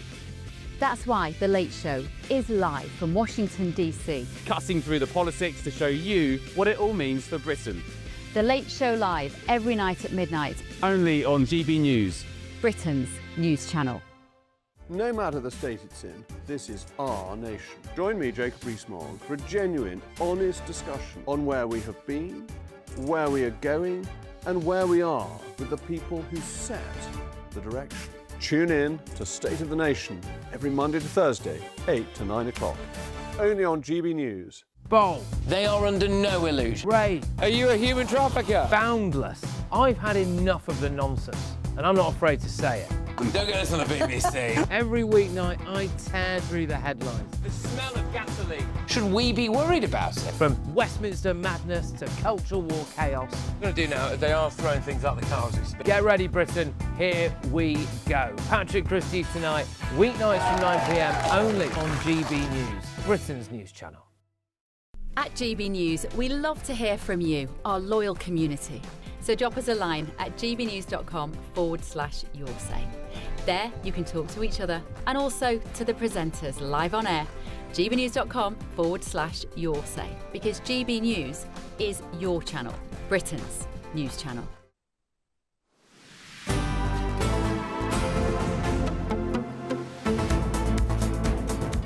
Good afternoon, Britain. 37 minutes after 1 o'clock now. Parliament is facing a restoration bill running into tens of billions, with critics warning that the project is bloated, badly managed and driven by consultants, not common sense. Well, with the costs spiralling and timelines stretching decades, some are now calling for a royal intervention to halt the scheme they say that this country simply cannot afford. Well, joining us to discuss this is the founder and chairman of Create Streets, Nicholas Boys-Smith. Now, look, this sounds absolutely astronomical, a cost in billions for a building that actually you could probably do for a lot cheaper. Why is it so expensive? What's the problem? Well, how long have you got? Yes, so look, their own figures for the cost saving available, which they put at £45 million a year, which is a net present value of about 1.3 billion. So that's what they say we'll save in monetary terms. Against that, they've got a cost between 11 to 39 billion. So even if you say there are other reasons we should do this over and above saving money, and I think there are, clearly there's just an order of magnitude error here. So this is £37 billion? It's 11 to 39. It's 39, it's a ludicrous that could range. be spent on one building. There are 5 key things, I think, that have gone wrong. But the first, and in a way the most profound, is just outrageous scope creep. So this is, I mean, you talk about sort of pork barrel politics. The whole farms of pigs have been sort of pushed into this programme. And the key thing is, that's not just me saying that, and I should say, and we were talking about this before, but this was meant to be a sort of quick 2-hour article that I sort of wrote over the weekend, and it turned into the whole weekend reading the thing as I got just more and more appalled. The programme itself admits in terms that they've gone for nearly the most ambitious option. So they say the appeal of this scope level, level 4, they had 5 possible levels, and they went for the next but one most important. The appeal of this scope level was the potential to add additional improvements to the scope after costed proposals have been approved, should circumstances or the House's priorities change. They actually want to do even more than they are than they're going for. So they're trying to make a 19th century building operate like a 21st century building, to stop using a heating system that is quite inefficient, to use one that's much more efficient. That will cost at least £2 billion, probably more like £3 billion when you take across the management costs. Now, for that money, you could build many, many tens of miles, probably about 60 or 70 miles of trams in northern England. That would not just be massively beneficial in terms of carbon, the same terms it's justified in, it would also lead to economic growth. So it's a total failure of trade-offs and optimisation. There are deep, deep problems with this programme. To make Parliament net zero, it would cost £3 billion. I mean, that's more money than the winter fuel cuts was going to save. And for that money, we could be building the trams in Leeds and Huddersfield and heaven knows where else. So it's a very, very foolish trade-off. So the whole point of it costing so much is because they want it to be a net zero building. Is that one of the whole? So that's one of the problems. So another problem is there are surprisingly few. I mean, for a long report, there are surprisingly few actual numerical targets in there. One of them, which I was initially sympathetic to, and at one level I am sympathetic to, was to increase the proportion of the building that's accessible step-free from 12% to 60% or 90% in sort of high-use areas. Now, actually, I think that's defensible in the sense that we have a different approach to these things than in the 1830s when this building was designed.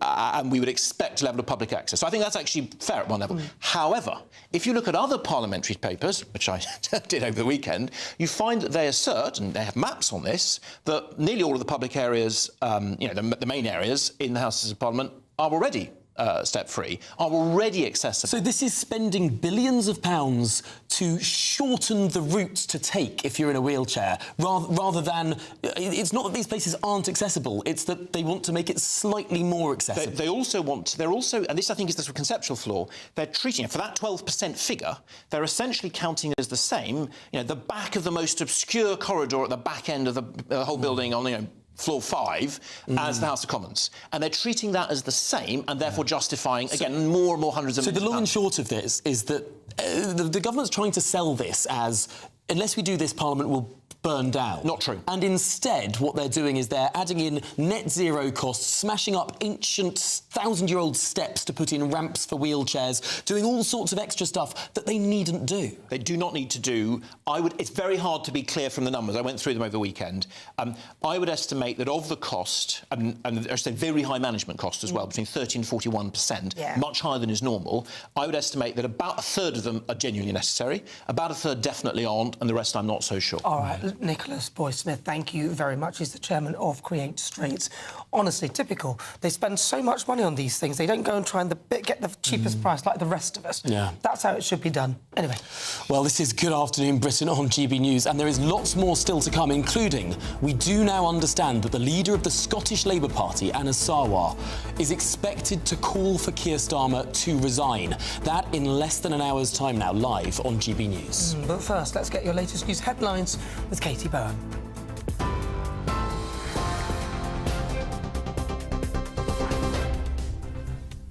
Good afternoon. The headlines at 1:33. A breaking update this lunchtime. Thames Valley Police is assessing claims.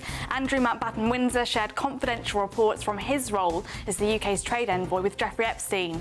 The development comes as Kensington Palace say the Prince and Princess of Wales are deeply concerned by the continued revelations from the Epstein files, adding that their thoughts remain focused on the victims. Mr Mountbatten Windsor has previously apologised for his past ties with Epstein, but has strenuously denied any wrongdoing.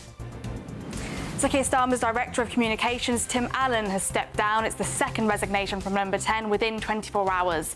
The Prime Minister has told his staff this lunchtime that they must prove that politics can be a force for good, vowing to go forward with confidence as we continue changing the country. Another breaking update, Scottish Labour leader Anna Sarwar will call on Sir Keir Starmer to resign as Prime Minister at a press conference this afternoon. Elsewhere, the Foreign Secretary has called for the release of Jimmy Lai on humanitarian grounds after the British pro-democracy activist was sentenced to 20 years in jail by a Hong Kong court. And the Met Office has issued a weather warning for heavy rain, with the forecast potentially leading to widespread flooding and travel disruption in the southwest and in the Midlands. Those are the headlines for now. More news at the top of the hour. Tune into GB News Radio wherever you are. Online, on DAB digital radio, on TuneIn, on Radio Player, on Nation Player and on your smart speaker. Just say, play GB News.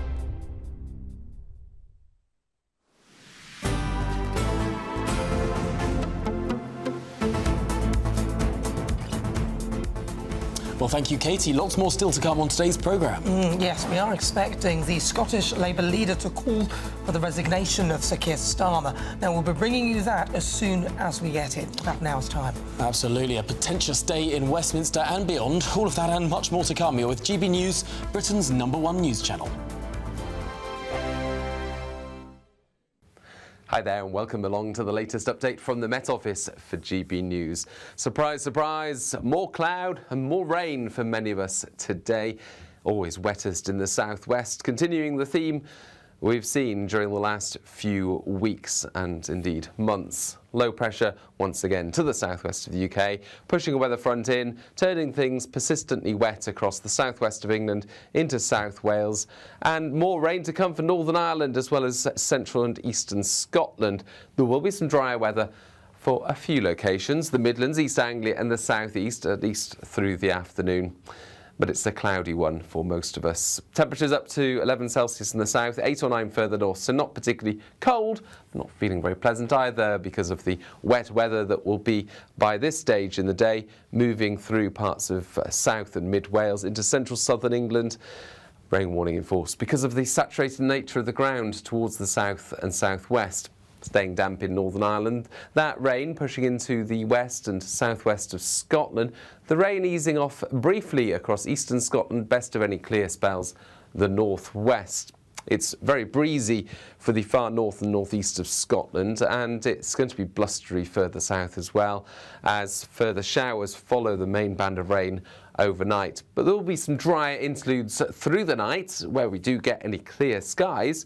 We'll see some dense fog patches by dawn, a gloomy picture as we start off Tuesday, extensive low cloud mist and some of those fog patches.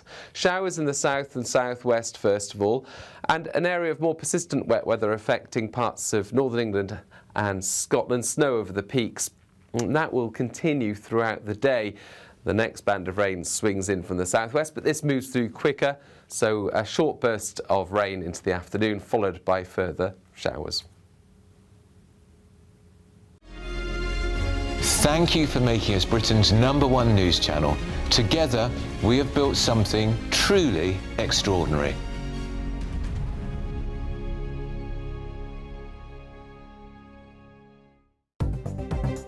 Good afternoon, this is the latest AI travel news from gbnews.com. Flooding has closed lane 1 on the A92 northbound. In Wales, the A483 is shut in both directions between Newtown and Abermule after an incident. On the A66 westbound at Darlington, between the A1027 and the A1150, a broken down vehicle has one lane closed, with normal conditions expected from 2 this afternoon. In Leicestershire, the A5 northbound between the A430 and the M69 is closed after a road traffic collision, clearing after 3 this afternoon. And on the trains, cross-country has disruption at Cheltenham Spa, and Great Western Railway is disrupted on some routes. For more travel news, go to gbnews.com.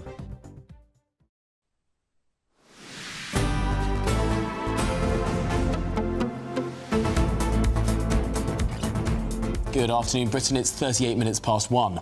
Now, breaking news just in. The Scottish Labour leader, Anna Sarwar, is expected to call for the Prime Minister to resign. Now, this comes as Number 10 insists that Sir Keir Starmer will not step down today. But how much longer can he possibly cling on? Delighted to be joined now by the chairman of the Reform Party, Dr. David Bull. David, this is huge. We can't overstate this sort of significance. If Anna Sarwar really does call on the Prime Minister to go, what happens next? I mean, it's fascinating, isn't it? This is now moving incredibly quickly. So obviously Morgan McSweeney was first, then Tim Allen. The Prime Minister is desperate to sort of say, I have control over the party. But when Anna Sarwar does that, which we believe is in something like an hour's time, I think this is now going to move incredibly quickly. There is one other meeting, which I'm sure you're aware of, which is the meeting of the Parliamentary Labour Party. That is at 6 o'clock tonight. There is no doubt the backbenchers are incredibly restless. But the problem is, what do you do now? So we've got the Gorton and Denton by-election, which is 2 weeks on Thursday. Now, it is expected that Labour is going to fare very badly in that by-election. Just a health warning on this, David. I'm sorry to interrupt. We need to be a little bit careful talking about this because we're in the election period. I could ask you a question, however, about Scotland, because there was a poll last week that showed Reform in second place in Scotland. Yeah. I mean, it could be your party's polling strength that is actually forcing Anna Sarwar to make a move like this. Yeah, I think what we're seeing is something really pivotal, actually. I've been in Scotland a lot recently. We're polling at about 28% in Scotland. That is extraordinary. This is now a two-horse race in Scotland between us and the SNP. Labour is pretty much taken its ball and left the field, to be honest. So Labour, I see the Scottish sort of leadership of the Scottish Labour Party really concerned about what the future holds. What is also interesting on the doorstep is Starmer. The name Starmer is incredibly toxic, and the Labour Party knows that. So what they're trying to do, I think, is to change leaders and then hope that their fortunes improve. Now, the problem for them is, and I won't mention the other election that's taking place, but don't forget May the 7th. So these are elections, as you know, in Scotland, in Wales, 32 London boroughs across the country. Now, we thought this was going to be the danger moment for Keir Starmer, but actually it looks like these danger moments have moved much sooner than we first thought. So in terms of what we're doing, we are now getting ready for a snap general election. I think that is the right thing to do.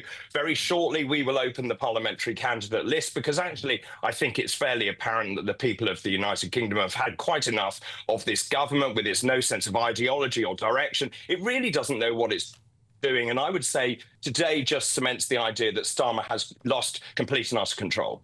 Well, yeah, that's true. I think most people can see it, even those in his party. No one's come out in support of him at all, which is very telling. But wouldn't you rather, in a way, that he stayed in post? Because then you've got this really hated person. But on the other hand, you talked about Reform being ready. But if he did, or they did call a snap general election, are you really ready? Well, it's a great question, actually. I'm just hearing, actually, that 3 junior ministers may well call for his resignation as well this afternoon.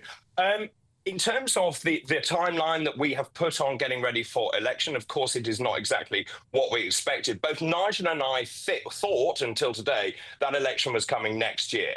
Now, if that election is brought forward, then obviously we will have to move very quickly indeed. We've got some amazing candidates, mayoral candidates, we've got local election candidates. In terms of that parliamentary list, we are vetting our candidates very thoroughly, but clearly we will have to expedite. But there again, no party will be utterly ready.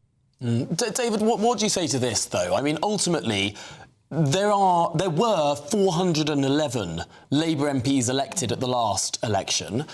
They could very easily get rid of their leader, and that caused no general election whatsoever. We could just have a different Labour Prime Minister, as happened not once but twice in the last Parliament. A different leader, big majority, Parliament stays the same, government changes. Isn't that the most likely situation now?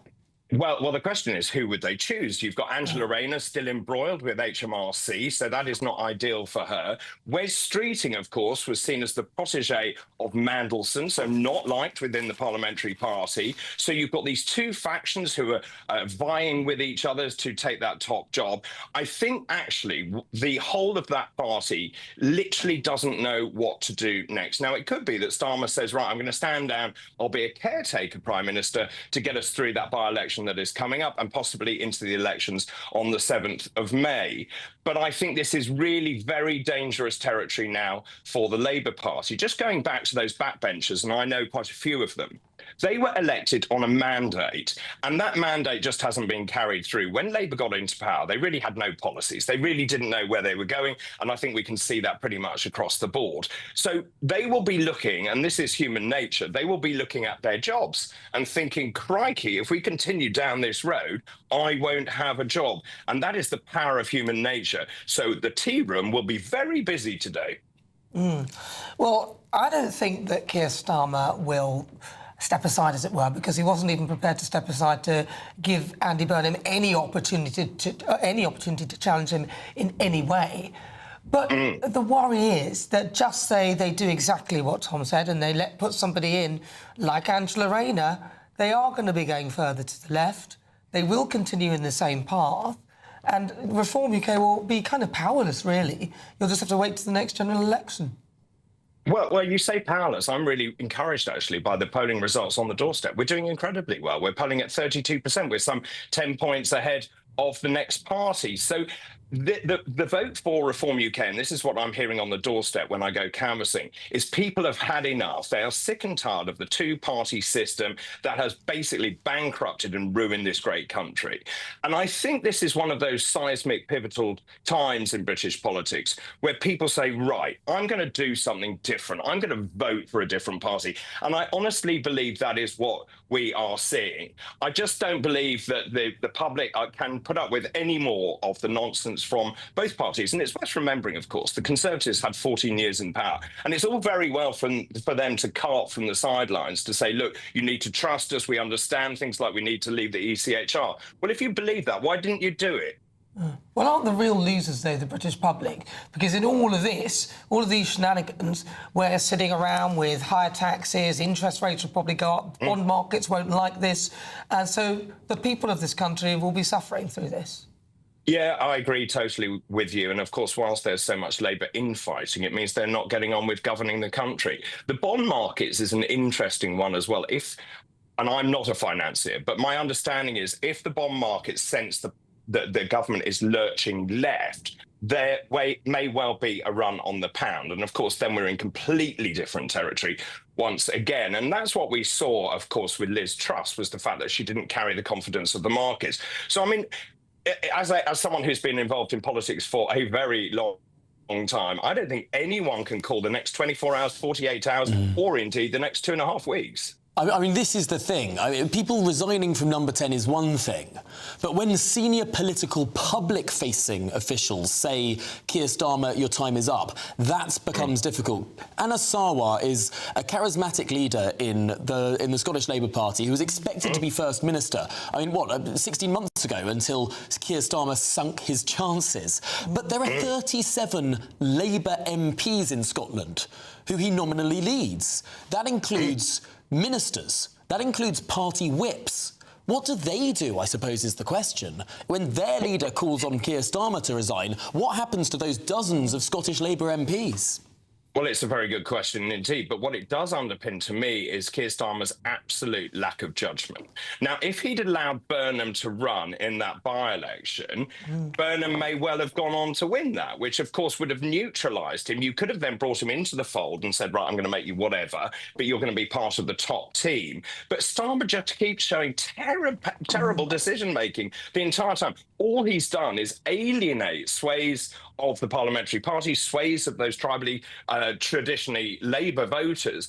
And yet again, we are seeing with the appointment of Mandelson, appalling lack of judgment. So anything that Starmer does, if he's going to go one way, it's probably the wrong way.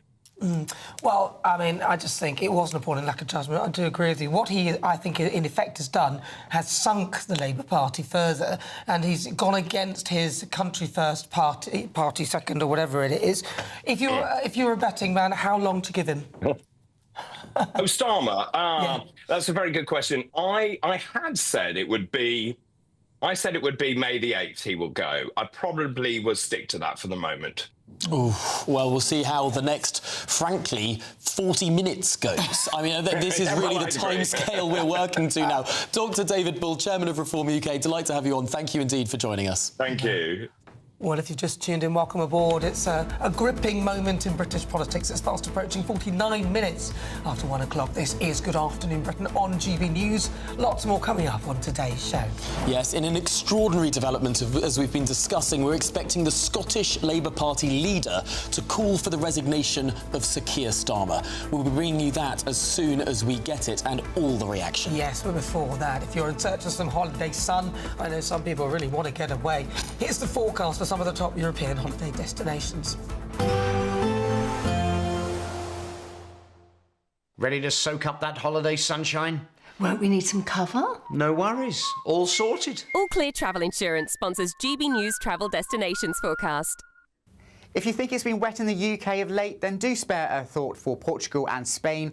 Here we've got further very heavy rain on the way on Tuesday, particularly for Portugal, where flooding is a real concern. It will also turn very windy once again for a time. The Central Med, though, seeing the driest conditions with a few brighter interludes for parts of Italy. The Balkans, though, Greece and Turkey will stay fairly unsettled and changeable with showers or longer spells of rain, perhaps even some thunderstorms for Santorini by the end of the week. Sunniest for Tenerife. All Clear Travel Insurance sponsors GB News Travel Destinations Forecast.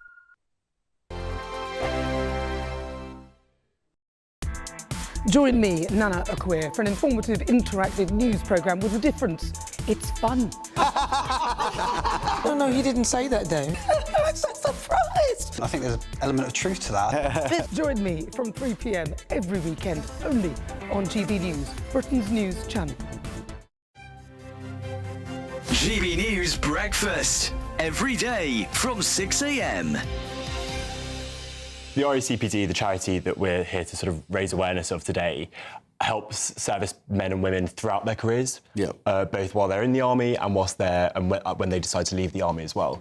So it could help a soldier upskill themselves and sort of understanding more about their trade or their craft or whatever their speciality is within the army, or it could help a service personnel or a veteran or any of their families if they need sort of a bit of support when they leave the forces to gain an extra qualification and help them into jobs work. So it's really a sort of end-to-end sort of support. So, Holly, in particular, because, you don't hear of so many women joining the armed forces. Absolutely. What made you join? What is it you love about it? There are so many opportunities within the army, particularly adventurous training, going out and doing something that pushes you outside of your comfort zone, new challenges, the people that you spend your time with, the kind of community, the friends and the family that you build.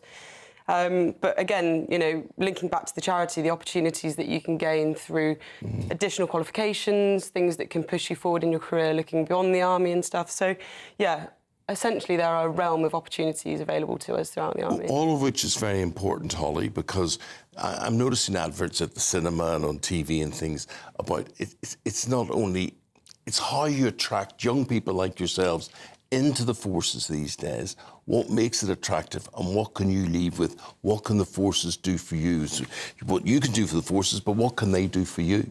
So this whole charity and the wider forces in general aim to help service personnel and the community join well, serve well and leave well. You will be leaving the army with qualifications or with the ability to get qualifications, which will help you get into further employment. GB News, the People's Channel.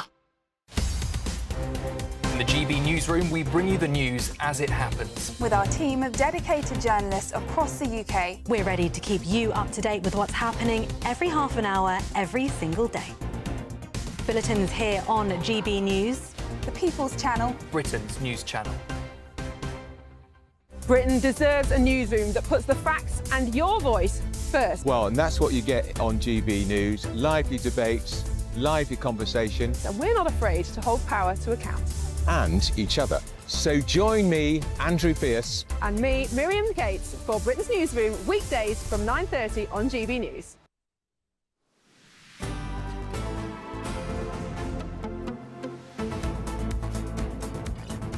Good afternoon. Britain is just coming up to 13:52.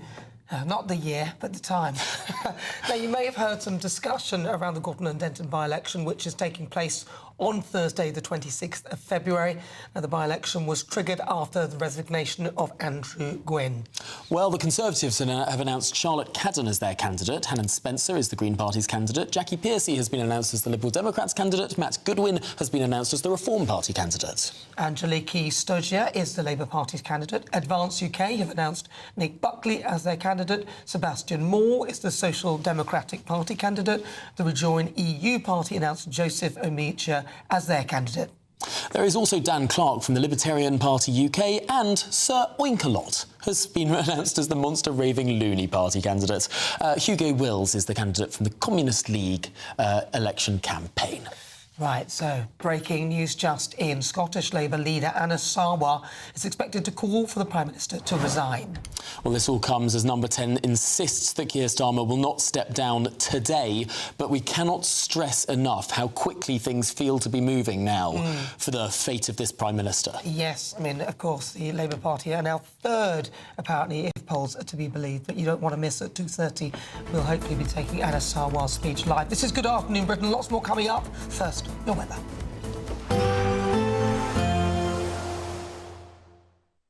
Today, clouds overhead, total zen within.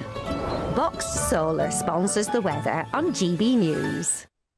Hi there and welcome along to the latest update from the Met Office for GB News. Surprise, surprise, more cloud and more rain for many of us today.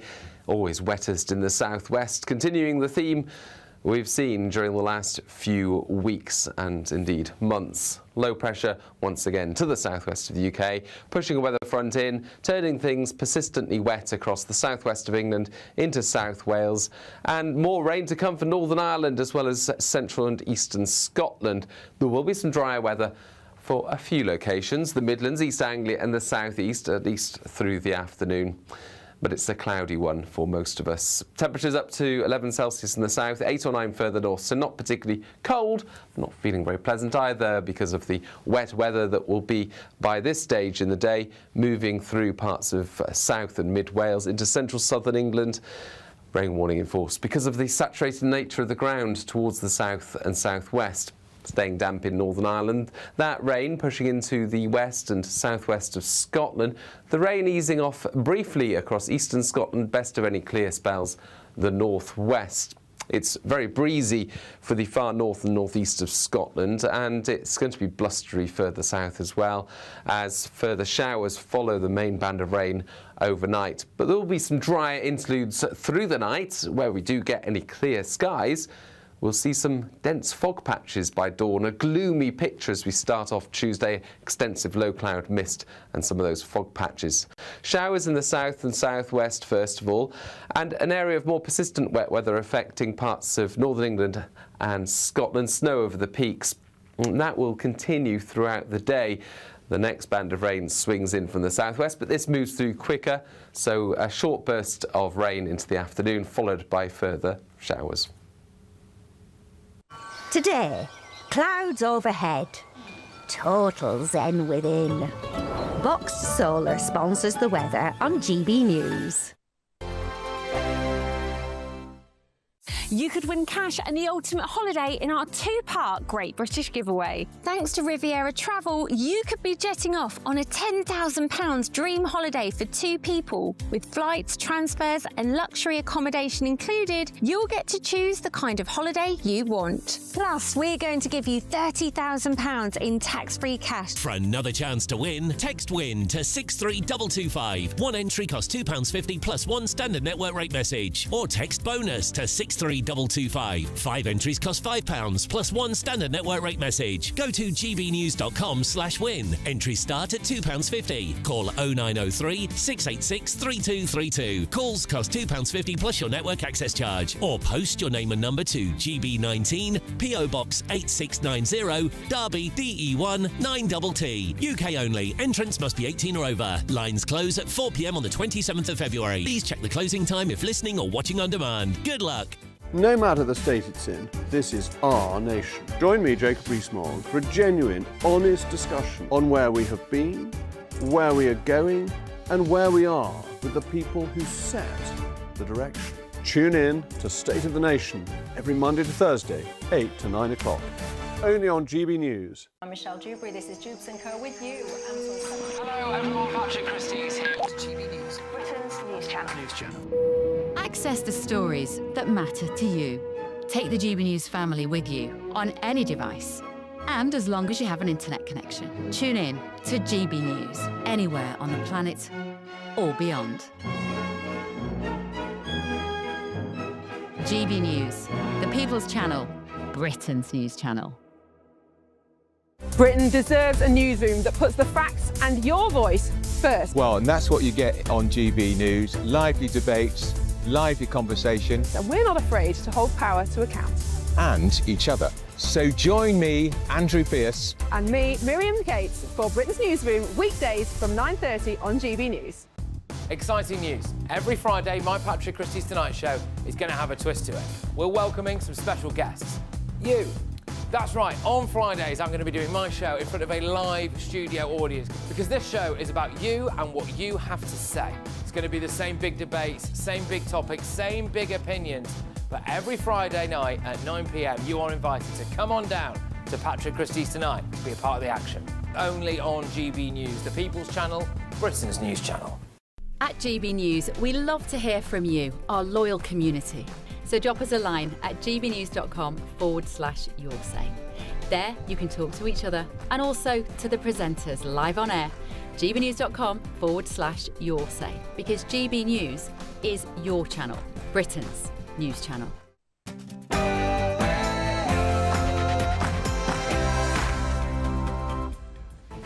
Good afternoon, Britain. It's 2 o'clock on Monday, the 9th of February. I'm Tom Harwood. And I'm Nana Akua. Now, in the next half an hour, Scottish Labour leader Anna Sarwar is to call on Sir Keir Starmer to resign as Prime Minister. We'll bring you that live on Good Afternoon Britain. It comes as a attemptedly defiant Prime Minister came out fighting. He's urged Number 10 staff to move forward with confidence. But is it now a matter of when, not if, he stands down? The government chief whip Reynolds is behind me, talking almost certainly to Keir Starmer about what to do next. All eyes now on Scotland. What will Anna Sarwar say at 2:30, and what will that be the fatal blow for Keir Starmer's premiership?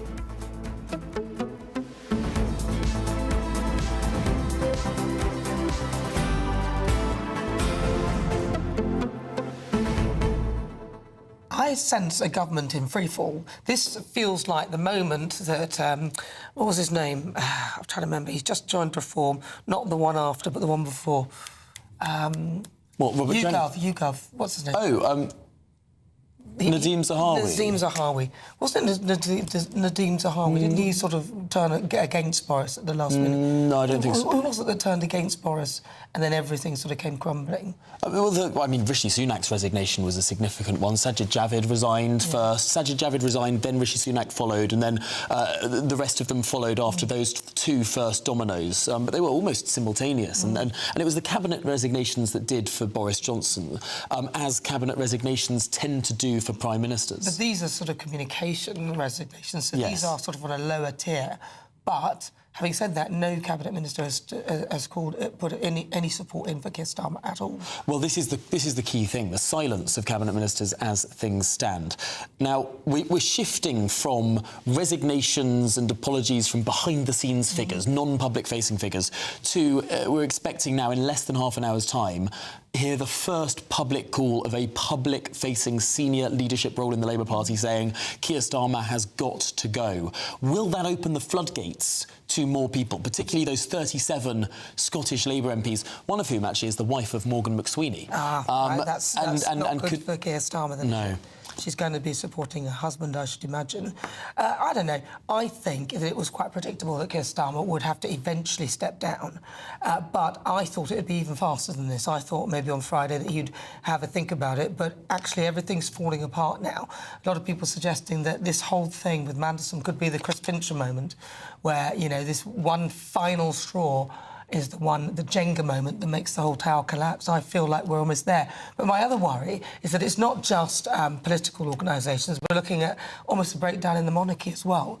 A lot of the institutions in this country appear to be faltering, and they're doing it all at the same time, which I feel a bit disconcerted by that. The Prime Minister feels like a man who is standing very alone right now. I mean, where are the public calls of defence for him from serving cabinet ministers? They're not there. Where are the advisors who could fall on their swords, jump in front of him to take the bullet? They are now gone. The Prime Minister is now a man who stands there alone, who can only answer for himself now. Yeah. And that is a really significant and vulnerable moment for the Prime Minister. I mean, these next I was about to say hours, but really moments, are perhaps the most dangerous moments that the Prime Minister has yet had in his premiership. Well, look, what do you think? gbnews.com/your say. We need to read some of your comments. We'll get to those. Let us know. Do you want Keir Starmer to go? Remember, him being there is probably better for some of the other parties because people don't really like him and his policies seem to all backfire. And guess what? Other people coming down the line, Angela Rayner potentially, Ed Miliband, or even West Streeting. So where do you stand on that? I'd love to hear what you think. gbnews.com/your say, or scan the QR code. But first, your latest news headlines with Katie Bowen.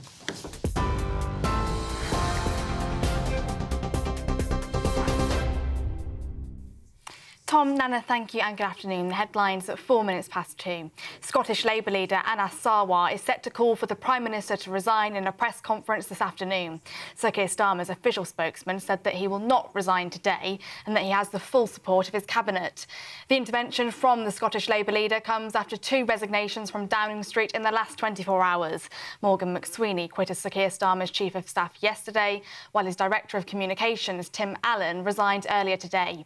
Speaking to his staff in Number 10, the Prime Minister said that they must prove that politics can be a force for good, vowing to go forward with confidence as we continue changing the country.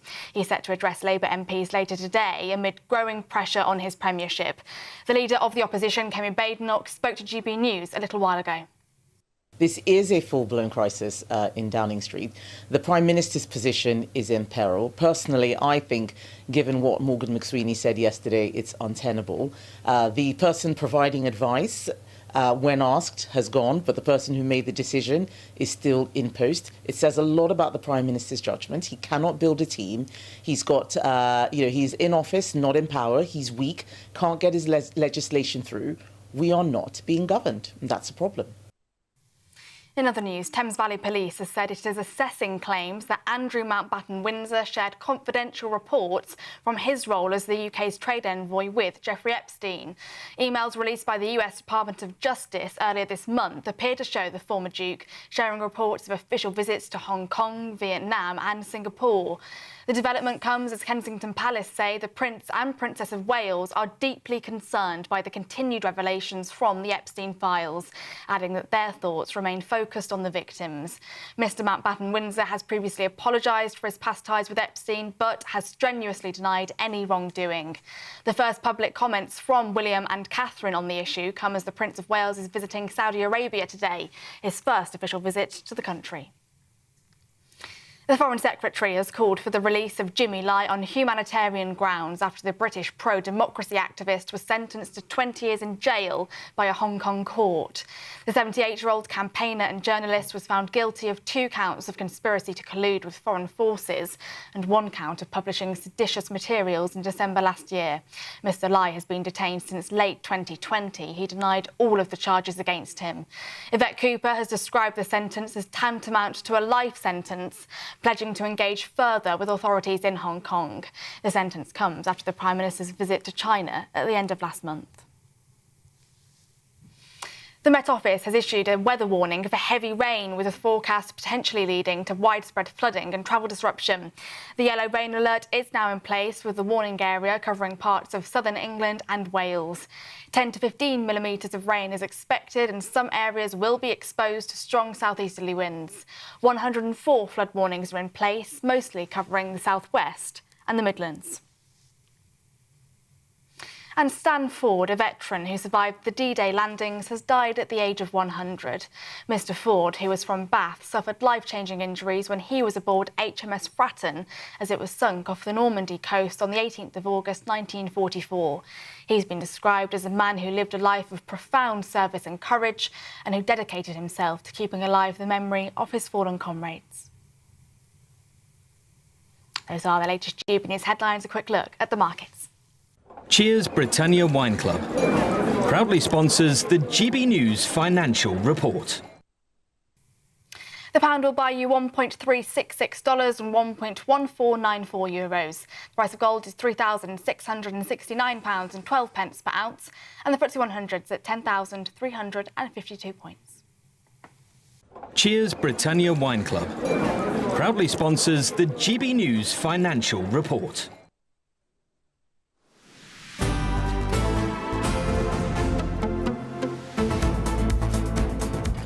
Yeah, it was Sajid Javid, actually. It wasn't Zahawi. Yeah. And he was the first, and it was the Chris Pincher scandal. Then 62 was the first of 62. Ministerial resignations. Yeah, that was what was brought down Boris Johnson. But of course, the news now is that in the last hour, Scottish Labour leader Anna Sarwar has been reported to, it's reported that he will call for the Prime Minister to resign in maybe 20 minutes' time. Yes, there's going to be a press conference very shortly, 20 minutes, 21 minutes even as we speak. He's expected to put more pressure on Sir Keir Starmer to stand down. It comes after Number 10 insists the Prime Minister has the Cabinet's unanimous support and will not quit. And yet, if the Prime Minister does have the Cabinet's unanimous support, why have we not heard from one solitary Cabinet Minister over the course of the last 24 hours? Utter silence from this Cabinet who supposedly supports this Prime Minister. I think we know why, because when he comes out with policy, then he U-turns, they start to look really stupid. So they're thinking, we don't trust you, we're not saying anything, we'll just see what you have to say to us at 6 o'clock. That's probably what I would do. But we're now joined by GBNews' political editor, Christopher Hope, who has more for us. Christopher, so what more can you tell us about this breaking news? Well, the breaking news is that we could be hearing from Eluned Thomas also. Now, she is the Welsh First Minister, Labour. Now, we don't know, that's not confirmed. It seems more likely Anna Sarwar will speak out. But you got there the two Welsh leaders fighting the two most important elections in May in Wales and Scotland. And if those two leaders do both put the knife into Sir Keir Starmer, his position is in real jeopardy. Tom's right. Since yesterday, only Pat McFadden has spoken out to defend the Prime Minister. Once yesterday on Camilla Tomley's show, and this morning to the Press Association, he gave more remarks. But otherwise, everyone is completely silent. I've been sitting over in a cafe in the House of Commons having a bite to eat. Who strides past me but Wes Streeting, looking, you know, confident, I would say, purposeful. But he's not speaking out to defend Sir Keir Starmer. In fact, no members of the Cabinet, apart from that old warhorse Pat McFadden, the Work and Pension Secretary, he's the only one to speak out in favour of him. That does speak volumes. I think what's happening here is that ministers are waiting to see what he says to the Parliamentary Labour Party in barely 4 hours' time. That's when his political fate in the short term will be decided or not. It is extremely febrile, given that in the last 24 hours he's lost both his Chief of Staff and his Director of Communications, both of those jobs not public-facing role. But as Tom says rightly, could be about to see at 2:30 p.m. live on GB News, the first senior Labour figure to call for the PM to go. Again, no confirmation of that. Anna Sarwar is not replying to text messages from me and nor his team, but that is the reporting, and that's why we're watching this so keenly. That could be the moment. That could be the moment that tips the PM over the edge. We'll wait and see. It's different now to how he appeared earlier today. He addressed all staff at 10 a.m. this morning in the building behind me. He was said by his spokesman to be confident. He looked forward. He spoke about his plans for government, how he wants to, of course, help support the country deal with security and, of course, the cost of living crisis. He gave those remarks to staff, but that was before anyone knew that Tim Allen, his Director of Communications, was resigning at 11 a.m. It is extremely febrile, the most I can ever remember in the 18 months since the PM won that election back in July 2024. Well, Christopher, I mean, this is the extraordinary thing, isn't it? At 10 a.m, the Prime Minister announces some sort of big fight back that he's going to be, delivering for the country and putting all the past behind him. And since then, as you rightly say, the resignation of his communications director, almost complete radio silence from his entire cabinet, and now the expected calls of the Scottish Labour leader for him to go. I mean, what kind of fight back is that? He's being buffeted, I think, like in a storm on the Atlantic Ocean, and he's sitting in a bathtub, frankly, without any oars. I mean, that's how it appears to me. The Prime Minister is basically being kicked about by events and by other people. He's got to, frankly, take control of this. He's going to talk to his party at 6 p.m, maybe talk to the rest of the country tomorrow, or of course we'll see him in action in Prime Minister's Questions on Wednesday.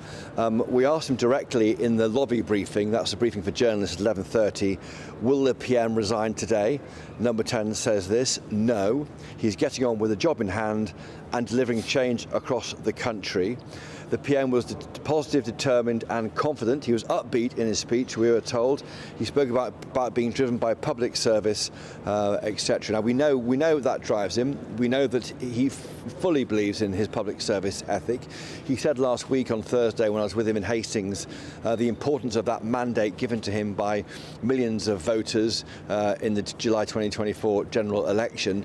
But it feels to me like his political authority is seeping away like a glass of water into the sand. It's barely there, really. He's got to do something to take control, but he's lost the key person who helped him do it, and that person was Morgan McSweeney, of course, who quit after giving advice, if asked, he said, giving advice, if asked, on the appointment of Peter Mandelson to the British ambassador to the US. I wanted to ask you, because I don't really know the answer to this, but Christopher, did Keir Starmer get on really well with Anna Sarwar, or have they had ding-dongs in the past? I think personally they get on, certainly publicly. I have sensed, though, that since the turn of the year we've seen Anna Sarwar increasingly try to move away politically from what was happening in London. He's got to beat the SNP, and he's got to try and find a way to unite the unionist vote against the independence vote. Scotland is a different electorate to anywhere else in the country because of the strength of the SNP. People who support the union tend to do that first and then work out whether that's the Tories or Lib Dems or Labour afterwards, because trying to kick out the nationalists who want to break up the union is the most important thing for those of a unionist disposition. That's what Anna Sarwar is doing. He's also trying to, I think, appeal to, frankly, reform voters, and they are surging north of the border. He'll be saying to them going to the election, don't vote for the Nigel Farage's party, vote for me. I can keep the Nats out, because frankly, keeping our union together trumps all. I should say also, by the way, that at 11:30 today, the PM's spokesman, when asked if the PM had unanimous support on the cabinet, the PM spokesman said this: yes, and he's focused on leading the task of leading change. That could all change, frankly, within a quarter of an hour when Anna Sarwar speaks. Well, this is the most important thing, perhaps. I mean, to remember back what brought down previous prime ministers, it has always been cabinet resignations or the threat thereof, or indeed cabinet sackings. I mean, I can't help but remember Liz Truss sacking Kwasi Kwarteng. Oh, big mistake.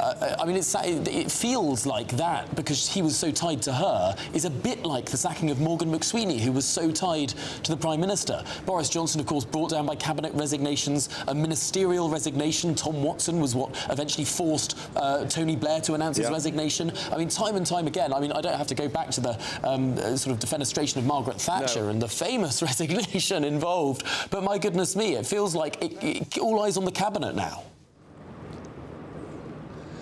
It is. I mean, and that doesn't always work. I mean, I remember vividly James Pennell resigning in Gordon Brown's cabinet. Nothing happened there. David Miliband's walked at some point in the past.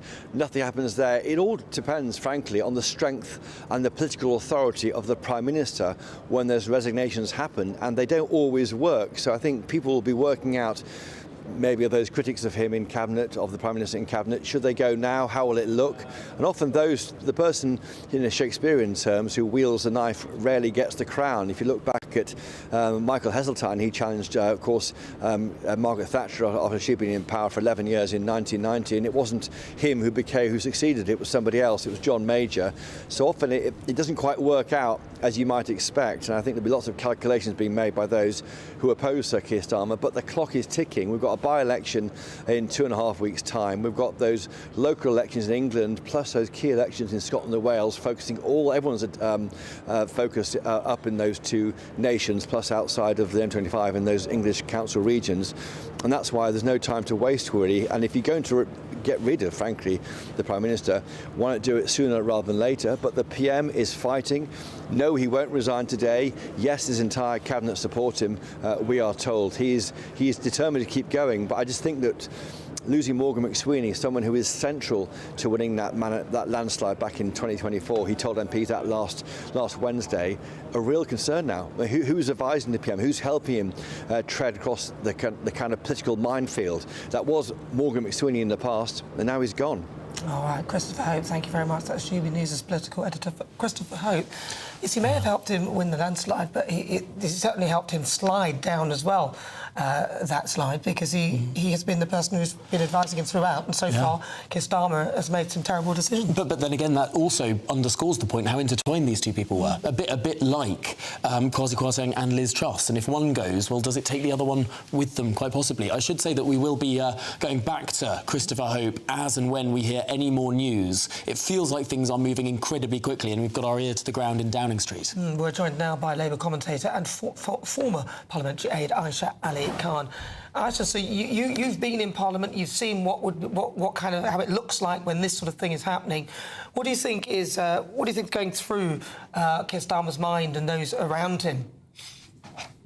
So, gosh, yes, everything's moving so fast. I mean, whatever I say now, in 20 minutes or so, 10 minutes or so, it could well be out of date. Keir Starmer right now, if he had the right advisors, they should be telling him, get in front of a TV screen and start talking to the nation, start rallying the troops, forget waiting till 6 p.m, forget waiting until tomorrow or whatever to address the nation, get in front of a screen and start talking. And I think this is where we've always had an issue with Keir Starmer. He's a great guy. He's been obviously an MP for just over 10 years. He's not a natural politician the way people like Boris Johnson are.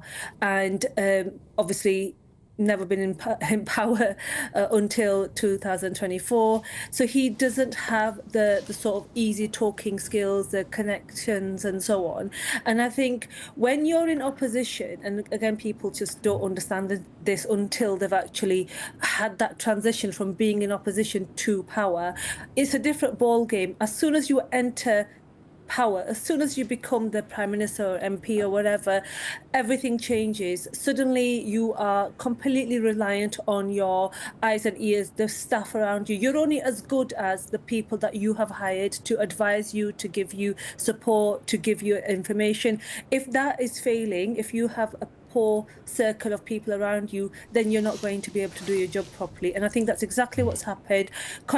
Morgan Sweeney was the person to get him elected, but he also got a lot of people's backs up. He was a Dominic Cummings, basically, and that doesn't work when you're in power. And I think what Sir Keir Starmer has done is stuck to he's shown loyalty, but sometimes you can't have the same person by your side.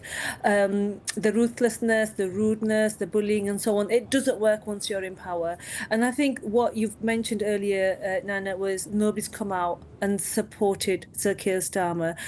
Nobody like significant, as in the cabinet members, and that is a mistake. I think if I was Sir Keir Starmer, or if I was anybody in his office, I would be on the phone to people. I would be saying, listen, let's get behind the PM, let's not do this, because a leadership battle right now is going to be catastrophic right now for the Labour Party, as well as it's going to be hugely damaging for the country. So my piece of advice, if anybody is listening, get Sir Keir Starmer in front of a screen, address the nation, address the public, because we want answers, and address followers and address the members of the party, because we want to hear from you. We don't want to wait till 6 p.m. We don't want to wait till tomorrow. We want to hear from you now.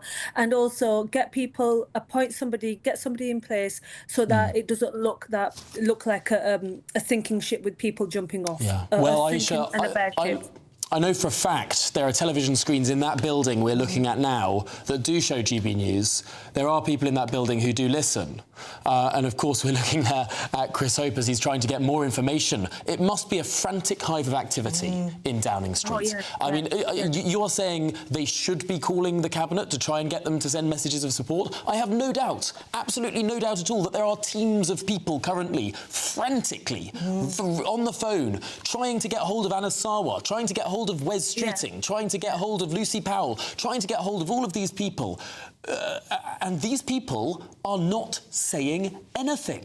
The ones that we do know are going to say something are those that are going to call for the Prime Minister to go. I mean, this feels like a sort of last days of Rome situation. He's put himself on the back foot, hasn't he, by waiting and letting everybody speak first? Oh, absolutely. If that had been me and I had received an idea that Anna Sarwar or anybody was going to make a statement at 2:30, I would not have waited until then. I would be in front of a screen right now to preempt and to get in front and to basically show leadership, take charge, Don't let anybody else speak on your behalf. And people calling for resignations at this moment in time, I mean, we've seen this with Boris Johnson. We saw what happened. And we also saw the lack of trust. If your own party members don't trust you and they want you out, it sends a really powerful message to other people as well, which is why I still think we've got time.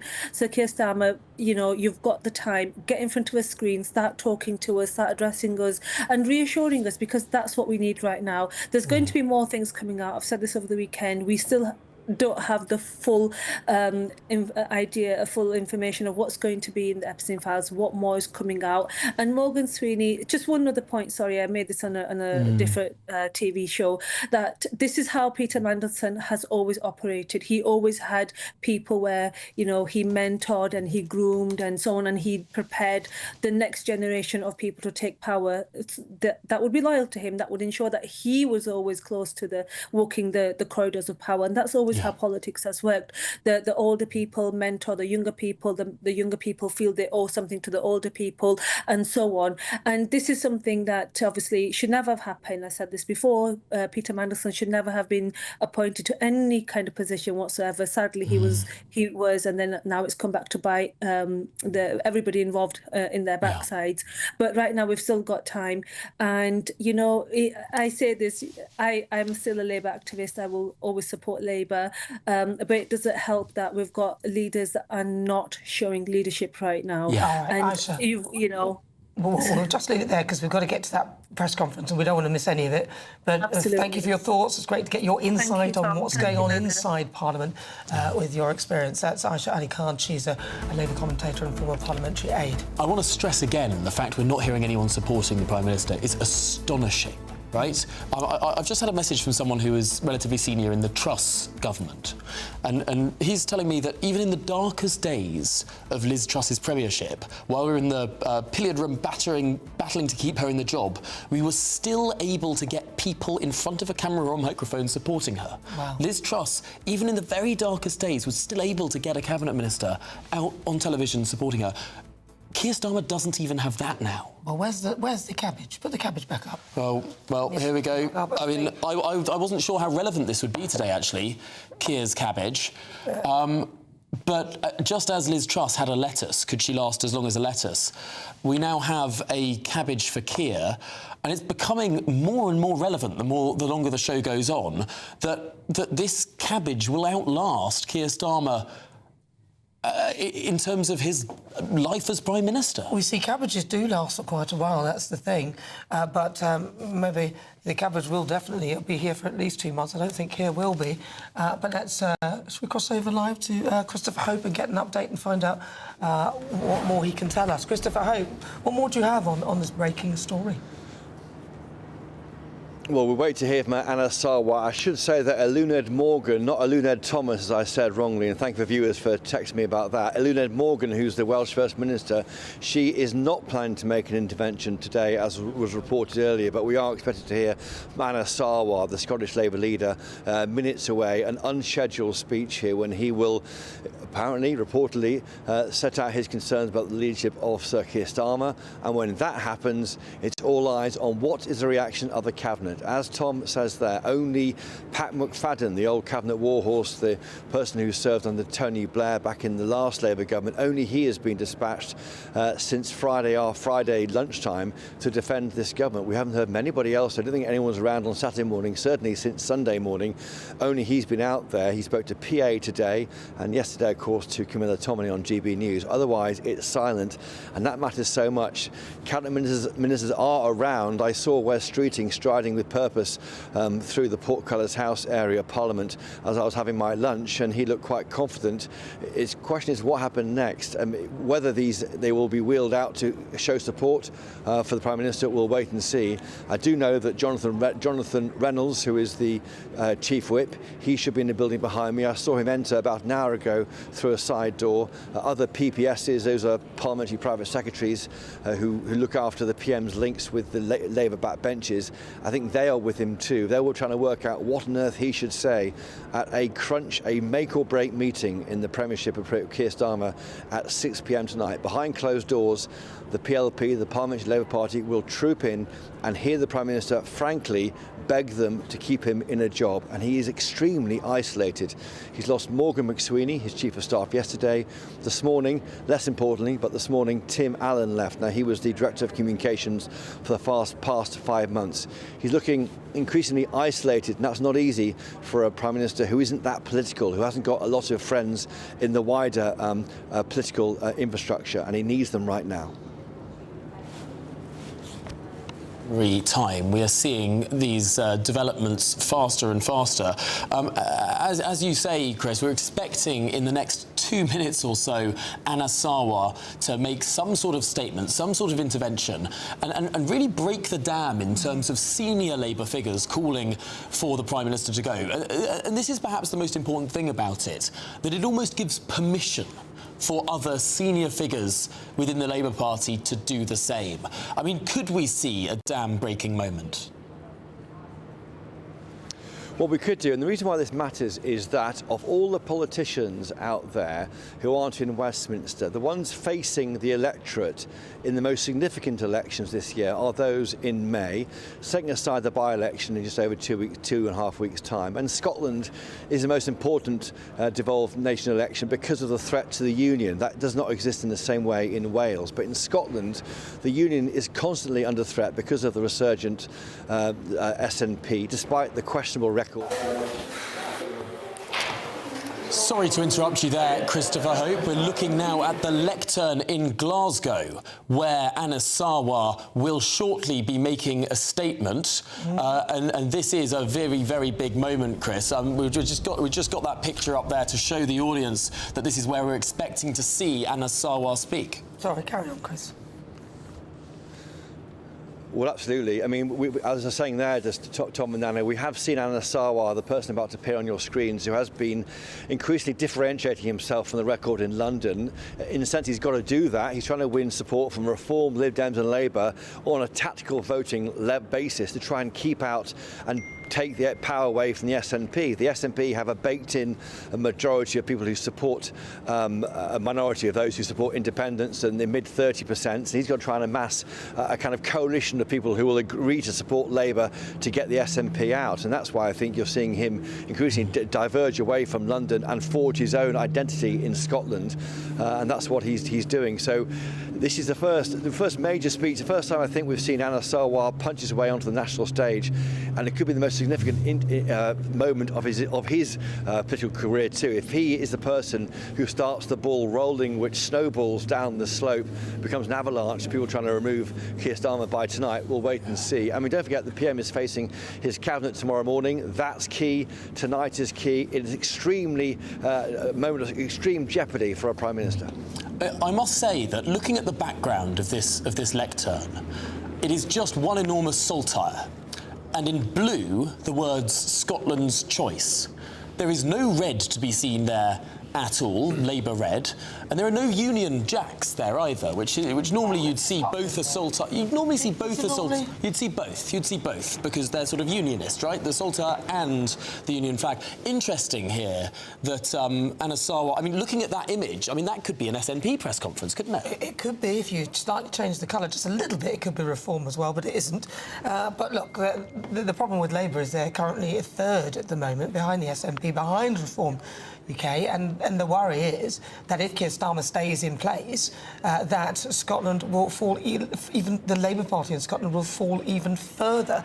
And that is one of the reasons why Anna Sarwar is, to me, I believe, calling for Keir Starmer's resignation, and he'll be... Chopper, sorry, you want to say? Yep. OK, so David Lammy has now issued a tweet in the past seconds. He says this. He is the Deputy Prime Minister. He says Keir Starmer won a massive mandate 18 months ago for 5 years to deliver on Labour's manifesto that we all stood on. We should let nothing distract us from our mission to change Britain, and we support the Prime Minister in doing that. So after a day of silence, we finally hear from someone who isn't Pat McFadden. He is David Lammy. He is absolutely vital here. This is a rearguard action being fought by Number 10. David Lammy is the Deputy Prime Minister. He now says we must support the PM. And ironically, David Lammy is someone who was demoted by Keir Starmer, who was Foreign Secretary. Keir Starmer demoted, gave the consolation non-prize of Deputy Prime Minister to, and made him Justice Secretary. Well, also, David Lammy had a piece in the front cover of the Telegraph saying how he warned Keir Starmer not to give Peter Mandelson the job. Yet we have another incident before Mandelson was employed where he said that it was a great opportunity. Anna Sarwar is at the podium. Let's listen in. I have, as you can imagine, done a lot of thinking over the last few days, and I am clear that I have to do what's right for my country, Scotland. This isn't easy, and it's not without pain, as I have a genuine friendship with Keir Starmer. But my first priority and my first loyalty is to my country, Scotland. And I am not willing to sacrifice Scotland's NHS, our schools, our communities, our towns, cities, villages and islands to a third decade of an SNP government. That's why the distraction needs to end and the leadership in Downing Street has to change. It is so obvious that we desperately need change in Scotland. And in 3 months' time, the opportunity to get rid of a failing SNP government is one that is too important to be missed. We cannot allow the failures at the heart of Downing Street to mean the failures continue here in Scotland. Because the election in May is not without consequence for the lives of Scots. We have an NHS crisis where too many Scots can't access the treatment they need and when they need it. We have a housing emergency with more than 10,000 Scottish children homeless right now. And we have too many young people not feeling safe at school or on our streets or missing out on the opportunities they deserve. And we have an SNP government that is addicted to secrecy and cover-ups with devastating consequences. That's why I have to be honest about failure wherever I see it. The situation in Downing Street is not good enough. There have been too many mistakes. They promised they were going to be different, but too much has happened. Have there been good things? Of course there have, many of them, but no one knows them and no one can hear them because they're being drowned out. That's why it cannot continue. I am proud to have played my part in removing a Tory government that was doing so much damage to Scotland. And having a Labour government matters. I am proud of my Scottish Labour MPs who did the hard work, persuaded our fellow Scots, ran a historic and successful campaign, and who have spent every day since fighting for Scotland's interests. I'm proud of these Scottish Labour ministers serving at every level of government, delivering for Scotland. I want them to stay in government because I said right at the start that my first priority and my first loyalty is to my country, Scotland. That's why they must continue to defend and protect Scotland's interests. Keir Starmer is a decent man, and it is no secret that I have always got on well with him, and he has dedicated his life to public service. I have also dedicated myself to public service, and I need to decide what I'm willing to accept and what I'm willing to tolerate. The people of this great country, Scotland, are crying out for competent government, for transparency, for honesty and for delivery. They want to see politics that is open and accountable. They want to see leaders who put the national interest before themselves. That is the standard I will always apply. In 3 months, we have an election that must be about one thing and one thing only: Scotland.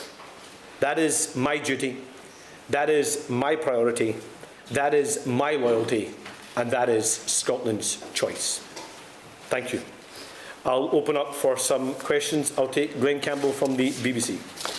Anna Sarwar, just spell out why you want change and why you think that will end what you call distraction. Wouldn't it just plunge your party and the country into further chaos as a new leader is sought? I think the reality is, Glenn, that there are so many achievements of a UK Labour government, so many good things that are happening across our country. But if you ask people, they can't see them and they can't hear them because the leadership in Downing Street has become a huge distraction. And I've had to think about my own priority, and my own priority, my first loyalty, is to Scotland. And Scotland needs to fundamentally take the opportunity for change here in Scotland in 3 months' time. But who do you want to replace Keir Starmer? And if that let me be leadership contest, won't that cause months of chaos? Let me be really clear. I am not supporting or backing any alternative or any candidate.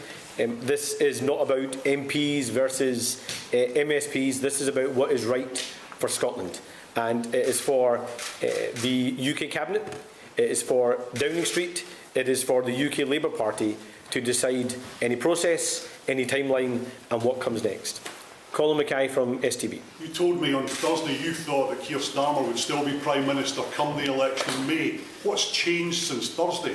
Well, what I said to you, Colin, was that yes, he could, but we needed answers. And I think, to be honest, the answers and the issues are much broader now. There have been too many incidences where the wrong judgment calls have been made. There have been too many mistakes, and that is distracting from the vital work of government, and it's also distracting from the big choice that people in Scotland have to make in 3 months' time, and that's why I think it needs to change in Downing Street. Have you told the Prime Minister about this statement before making it? Yes, I spoke to the Prime Minister earlier today, and I think it's safe to say that he and I disagreed. Conor Gillies from Sky. Anna Starmer, one of your own Scottish Labour MPs, is reacting to what you're saying here, calling it idiotic, immature, incoherent and self-defeating. It's playing right into your opponent's hands, according to that senior figure. Have you done this to blame the Prime Minister if you failed to become First Minister in May? And second of all, if you don't mind, last year you called Peter Mandelson an old friend when it was public knowledge that he had links with Jeffrey Epstein. How do we take you seriously in cleaning up politics when one of your own Scottish Labour MSPs is best friends with a convicted paedophile? Well, let me first say that the approach of briefings I have always called out. And that's why I'm not taking the approach of briefing, I'm not taking the approach of talking to journalists in private. I'm being upfront and honest about my view and my first priority and my first loyalty being to Scotland, and that's why I'm doing what I believe is best for Scotland. And let me also be clear that Peter Mandelson is not someone or something I want to be associated with. I met him in his capacity as the ambassador ambassador to the US because that was the right thing to do in Scotland's interest. But should he have been appointed the ambassador? No. Should he be a member of the Labour Party? No. Should he have a seat in the House of Lords? He shouldn't. And it's right now that he is investigated by the police. Peter Smith from ITV. Who else did you speak to about delivering this speech today? Who knew that this was coming? Look, I've obviously spoken to those in my own team. I have had many conversations with many figures across the UK Labour family, both in government and out. And I've been really honest with them about my view, the situation we're in, how I believe this is intolerable, and that I am going to do what I think is right for my country, Scotland. I could have chose to stay quiet, to keep the head below the parapet and just carry on as if everything was fine for the next 3 months. But my first loyalty and my first priority is to Scotland. And Scotland so desperately needs a different kind of government in Scotland. I mean, you think about some of the things I've been speaking about in the last few weeks.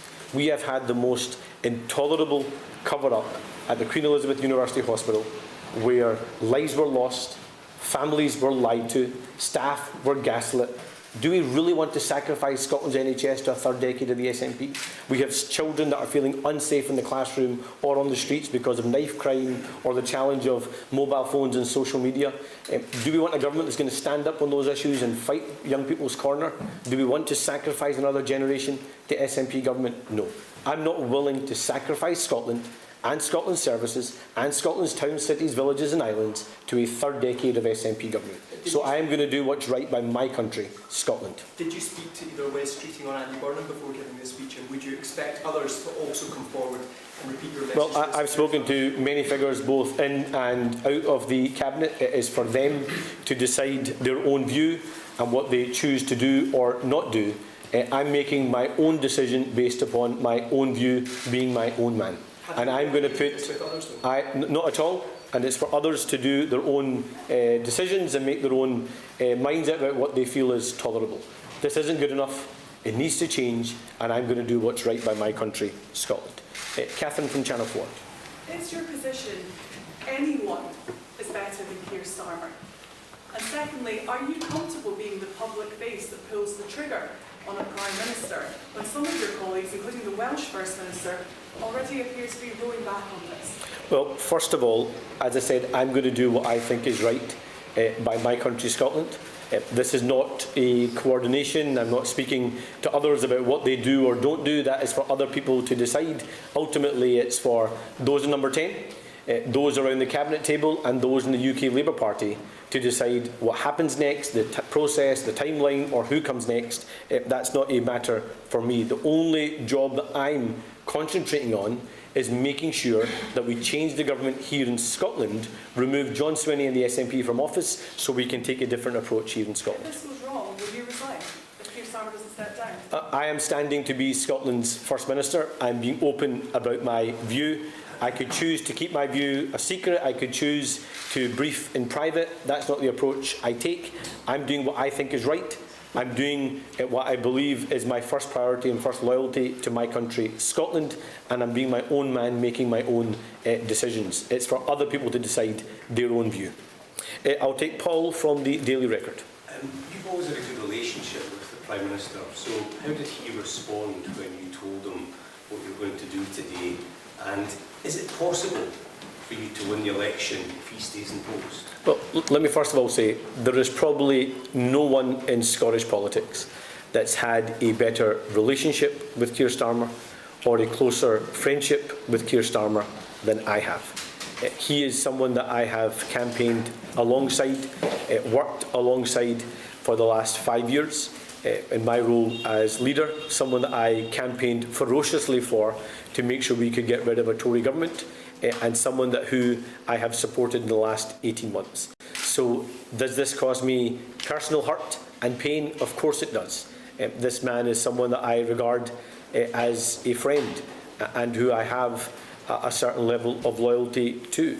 But my first priority and my first loyalty has to be to my country, Scotland. And that's the decision I have made. In terms of the election on the 7th of May, the two candidates for First Minister are me and John Swinney. And that's the choice people have in Scotland. A third decade of the SNP with all the failure that we have seen, or a First Minister that's going to put Scotland first, Scotland's towns, cities and villages first, and Scotland's NHS and public services first. That's the platform I'll be standing on, and that's what I hope to persuade people of over the next 3 months. Mark from the Sun. Oh, sorry, Mark, didn't see you there. Going back to what you just said about your knowledge of Peter Mandelson, you described in that tweet as your old friend. So it's not like you just met on one occasion as an ambassador. So how long have you known Peter Mandelson? How long have you known about his links to Jeffrey Epstein? And why didn't you demur when you were asked to meet him on the steps? And to go back to the other question, if Keir Starmer stays, will you go? So I have known Peter since around 2021. I obviously spoke to him in Washington when I was there to defend and protect Scotland's interests, partly through Tartan Week, partly through the negotiations at the US-UK trade deal and all the importance that has for our country. I didn't appoint him US ambassador, he was appointed as US ambassador, and it was right that I had those conversations with him to protect Scotland's interests. But is that someone that I want to be associated with? No. He has betrayed this country, he has betrayed the party he was once a member of, and he has betrayed the public in terms of his actions and his relationship with Jeffrey Epstein.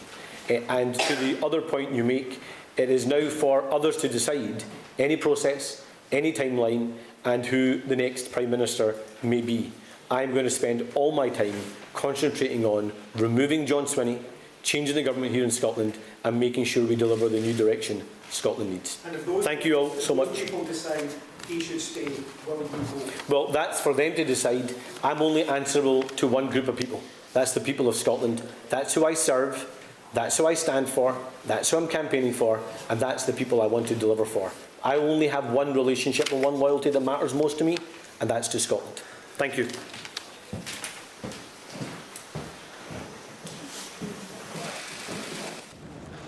Well, there we have it. That was Anna Sarwar saying that the Prime Minister should resign, and he said it's for other people to decide what they want to do. Now, as he was speaking in a moment of high drama, 6 cabinet ministers tweeted their support for Sir Keir Starmer, the stormtroopers, if you like, in the cabinet backing their man.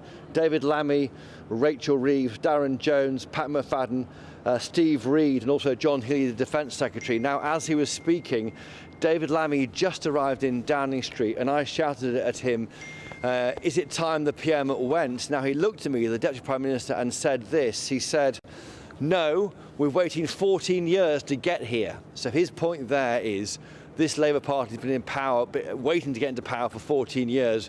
Why waste it now? Almost suggesting there that if Keir Starmer goes, there'll need to be a general election. That's what David Lammy said to me moments ago in number 10 in Downing Street. I'm looking over my shoulder to see who's coming and going. So David Lammy swept in at the same time as Anna Sarwar was making that extraordinary intervention in Scotland, saying it's time for Keir Starmer to go. And Lammy tells GB News, no, we've waited 14 years to get here. He's almost saying to the party, don't wreck it by replacing Sir Keir Starmer. Did there, those 6 names from the Cabinet that have supported the Prime Minister, how many members of the Cabinet are there? 28? I mean, there are far, far more who haven't. Perhaps the most interesting thing here is the big names that have not tweeted support for Starmer. You say you saw Wes Streeting striding about earlier. He's in Westminster today. We haven't heard from him. We haven't heard from the Deputy Leader, Lucy Powell. We haven't heard from Bridget Phillipson. We haven't heard from, not in the Cabinet now, but even Angela Rayner, very, very quiet too. That's right, Tom. We haven't heard from a whole slew of other members of the Cabinet, and we're waiting to hear from them. And if they don't reply or respond quickly, I reckon they're on the way out in the next Keir Starmer reshuffle. So there's be a race on to make that happen. Or is it the case you've got maybe 2/3 of the Cabinet who don't agree with those 6 members of the Cabinet who say he should stay? I'm hoping we can get that clip of what David Lammy said that just then. He swept in a dramatic moment, all for the cameras, and I just shouted at him, and that's how he replied. They clearly feel that if you remove Keir Starmer at this stage, 18 months off that landslide in July 2024, a general election must follow. Why would he think that? Well, clearly they're concerned about a lack of a mandate for anyone who replaces Keir Starmer, and that goes back to what Keir Starmer told us in Hastings on Thursday. He believes he has a personal mandate from those millions of people who gave him that party 160-seat majority in the House of Commons, and that's why that would be jeopardised by replacing him. This is a battle to the death, live on GB News for this government. And yet, here's the strange thing. I mean, this is exactly what the Boris Johnson loyalists said in the dying days of Boris Johnson's premiership. We don't have a presidential system in this country. We elect a parliament. I mean, it still will be a Labour government when Keir Starmer goes, just with a different leader, as we saw last parliament with Truss followed by Sunak. I mean, they're holding this line, But shall we return to what Anna Sarwar was saying for a second? Because he was completely damning, not just on the point of Mandelson, but he expanded it out to all the other mistakes that this government has made, and frankly, the lack of ability of the Prime Minister to communicate any of the successes, in his view, that the government has had. Well, that's right. I mean, that was I mean, frankly, there's a battle now between the leader of Labour in the UK against the leader of Labour in Scotland, and one of those two has got to go, frankly. You can't have Anna Sarwar saying that Keir Starmer can't be Prime Minister, and then Keir Starmer carries on. Where does that leave Anna Sarwar? I mean, will Labour, frankly, to push measures to remove Anna Sarwar as Labour leader? I'm not even sure that if they can constitutionally, because Scottish Labour, when I used to work up there for newspapers in Scotland, it is different to the one down here. It's more of a kind of a familial, a fraternal relationship rather than one being boss over the other. So, but it's an awful look, and frankly, it means that it's unlikely you'll see maybe Sir Keir Starmer being able to campaign much in Scotland ahead of the May elections if you've got a leader there who doesn't want to be in place. It absolutely here is a battle of wills of the team allied to Keir Starmer. So far, 6 cabinet ministers and counting against Anna Sarwar and others who think that she shouldn't be there. I'm just waiting for this clip to be played out for you. I've got some more responses now. Heidi Alexander, the Transport Secretary, she says she backs Keir Starmer. Hilary Benn, the Northern Ireland Secretary, he backs Keir Starmer. Yvette Cooper, the Foreign Secretary, she backs Keir Starmer. That's 9 by my count. We are not yet through half the cabinet. We're still counting. A majority of the cabinet, as things stand, are not supporting Keir Starmer. We'll wait and see who else. So to recap on those names: Yvette Cooper, Heidi Alexander, Hilary Benn, John Healey, Rachel Reeves, Steve Reid, and others, Darren Jones, totalling 9 separate cabinet ministers. They all back Keir Starmer. Anna Sarwar doesn't. We're waiting now to see what does Wes Streeting say. What about Shabana Mahmood, the Home Secretary, and others too? We'll wait and see what they say, how they respond. But it's extremely tense here in Downing Street. The press are gathering around me. It's a real moment here on GB News. Will Sir Keir Starmer fight to see tomorrow as PM? Well, Christopher Hope, thank you indeed for being there for us on Downing Street. We'll be straight back to you as you get more information. It sounds like things are moving very quickly indeed. And to repeat those names: David Lammy, Rachel Reeves, Pat McFadden, John Healey, Heidi Alexander. Is that Lammy clip there? I want to play it. And Darren Jones, Yvette Cooper, amongst the 9 cabinet ministers who are supporting the Prime Minister. But still, I mean, what are there? 27, 28 members of the cabinet? I mean, yeah, big silences. Listening to what Anna Sarwar was saying, he was saying he spoke to the Prime Minister on the phone just before he spoke to the nation and called on him to go. He said it was safe to say they had a difference in opinion. He didn't agree with him. Oh, to be a fly on the wall in that conversation. But, you know, the thing is, what he did continue to stress was that he likes Keir Starmer as a person and they get on, but on this particular decision he disagreed. And it's interesting because he was then challenged because somebody said to him, well, last year you said that Peter Mandelson was an old friend.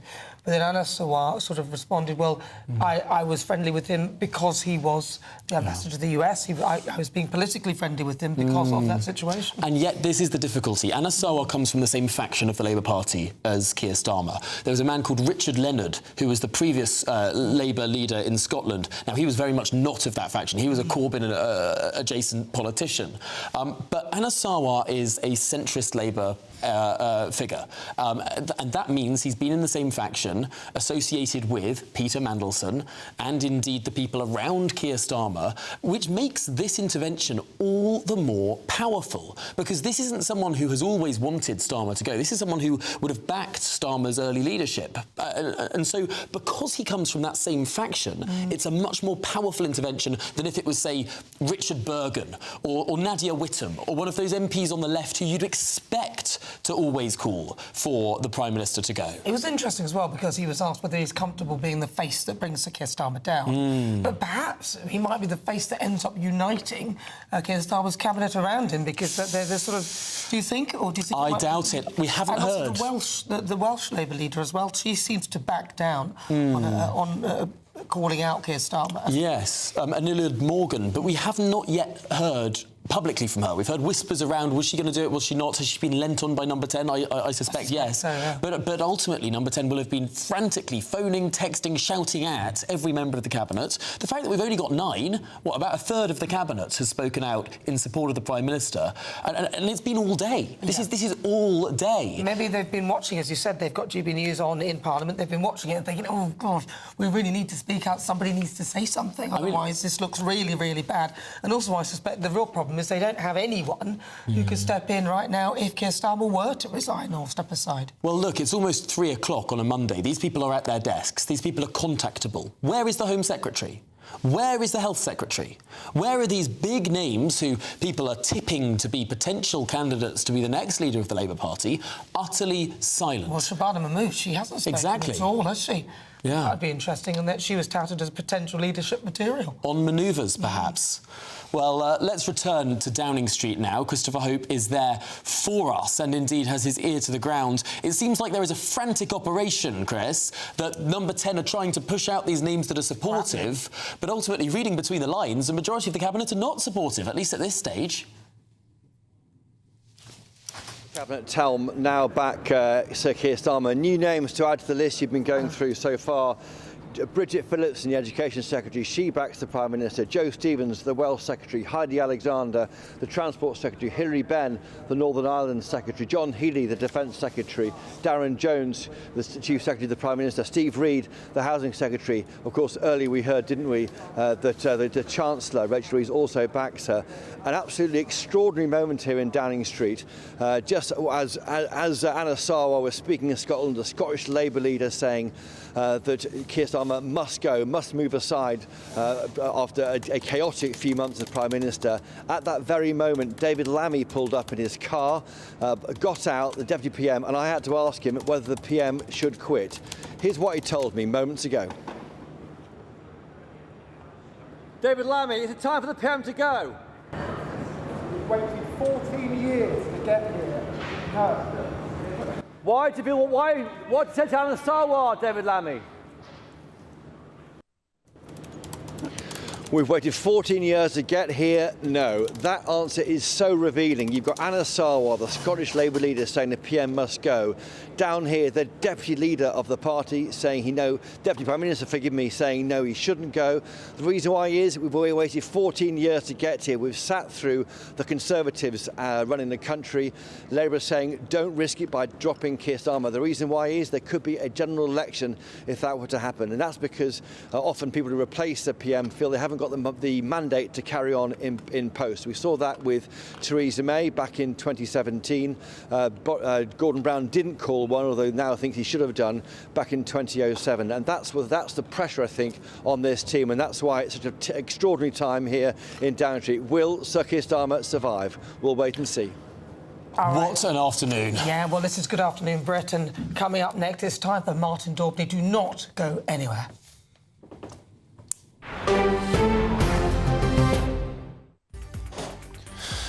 Just another quiet day in Westminster, isn't it? The political psychodrama absolutely goes off the Richter scale.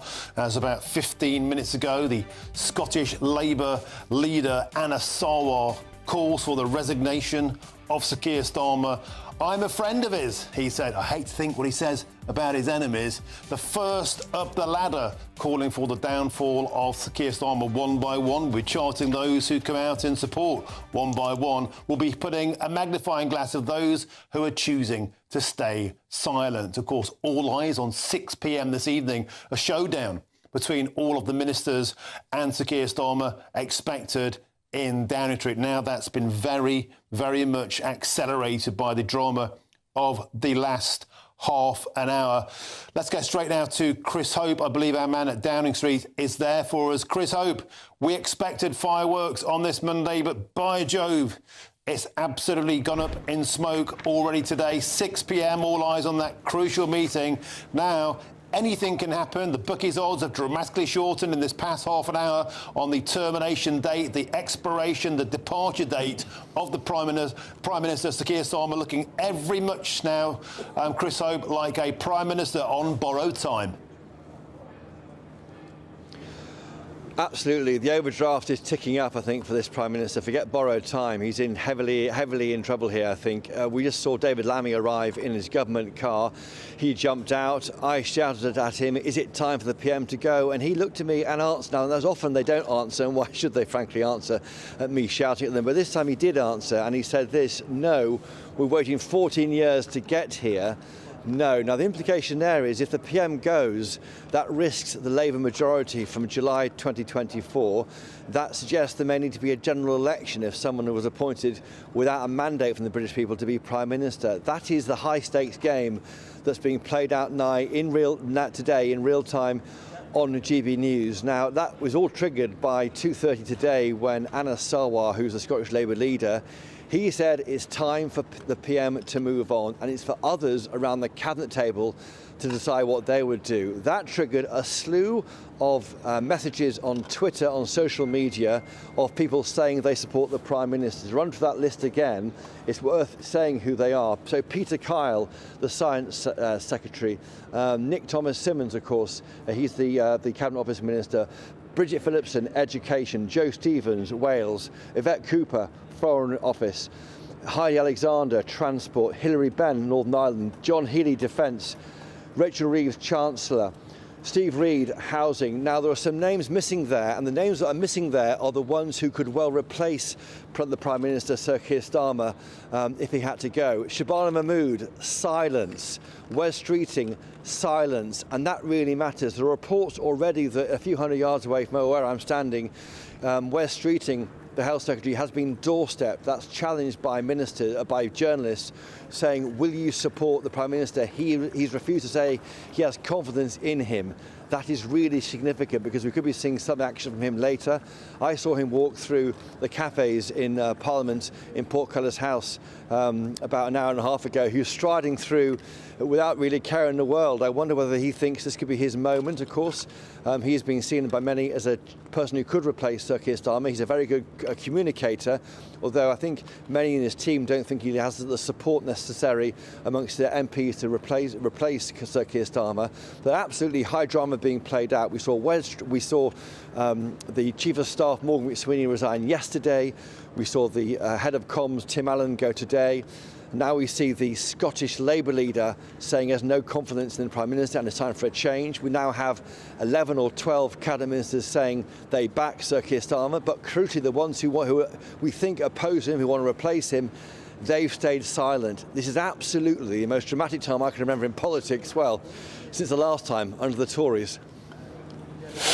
Just running through that list as well, I'm here in the studio in Westminster with Sebastian Salek, who's my right-hand man, of course my left-hand man, if you like. But just going through that list of who hasn't come out in support, very, very telling. You're correct. Shabana Mahmood, Wes Streeting. Add to that list one Ed Miliband, who was touting his name around at the weekend as a kind of New York mayoral-style left-wing rescue job.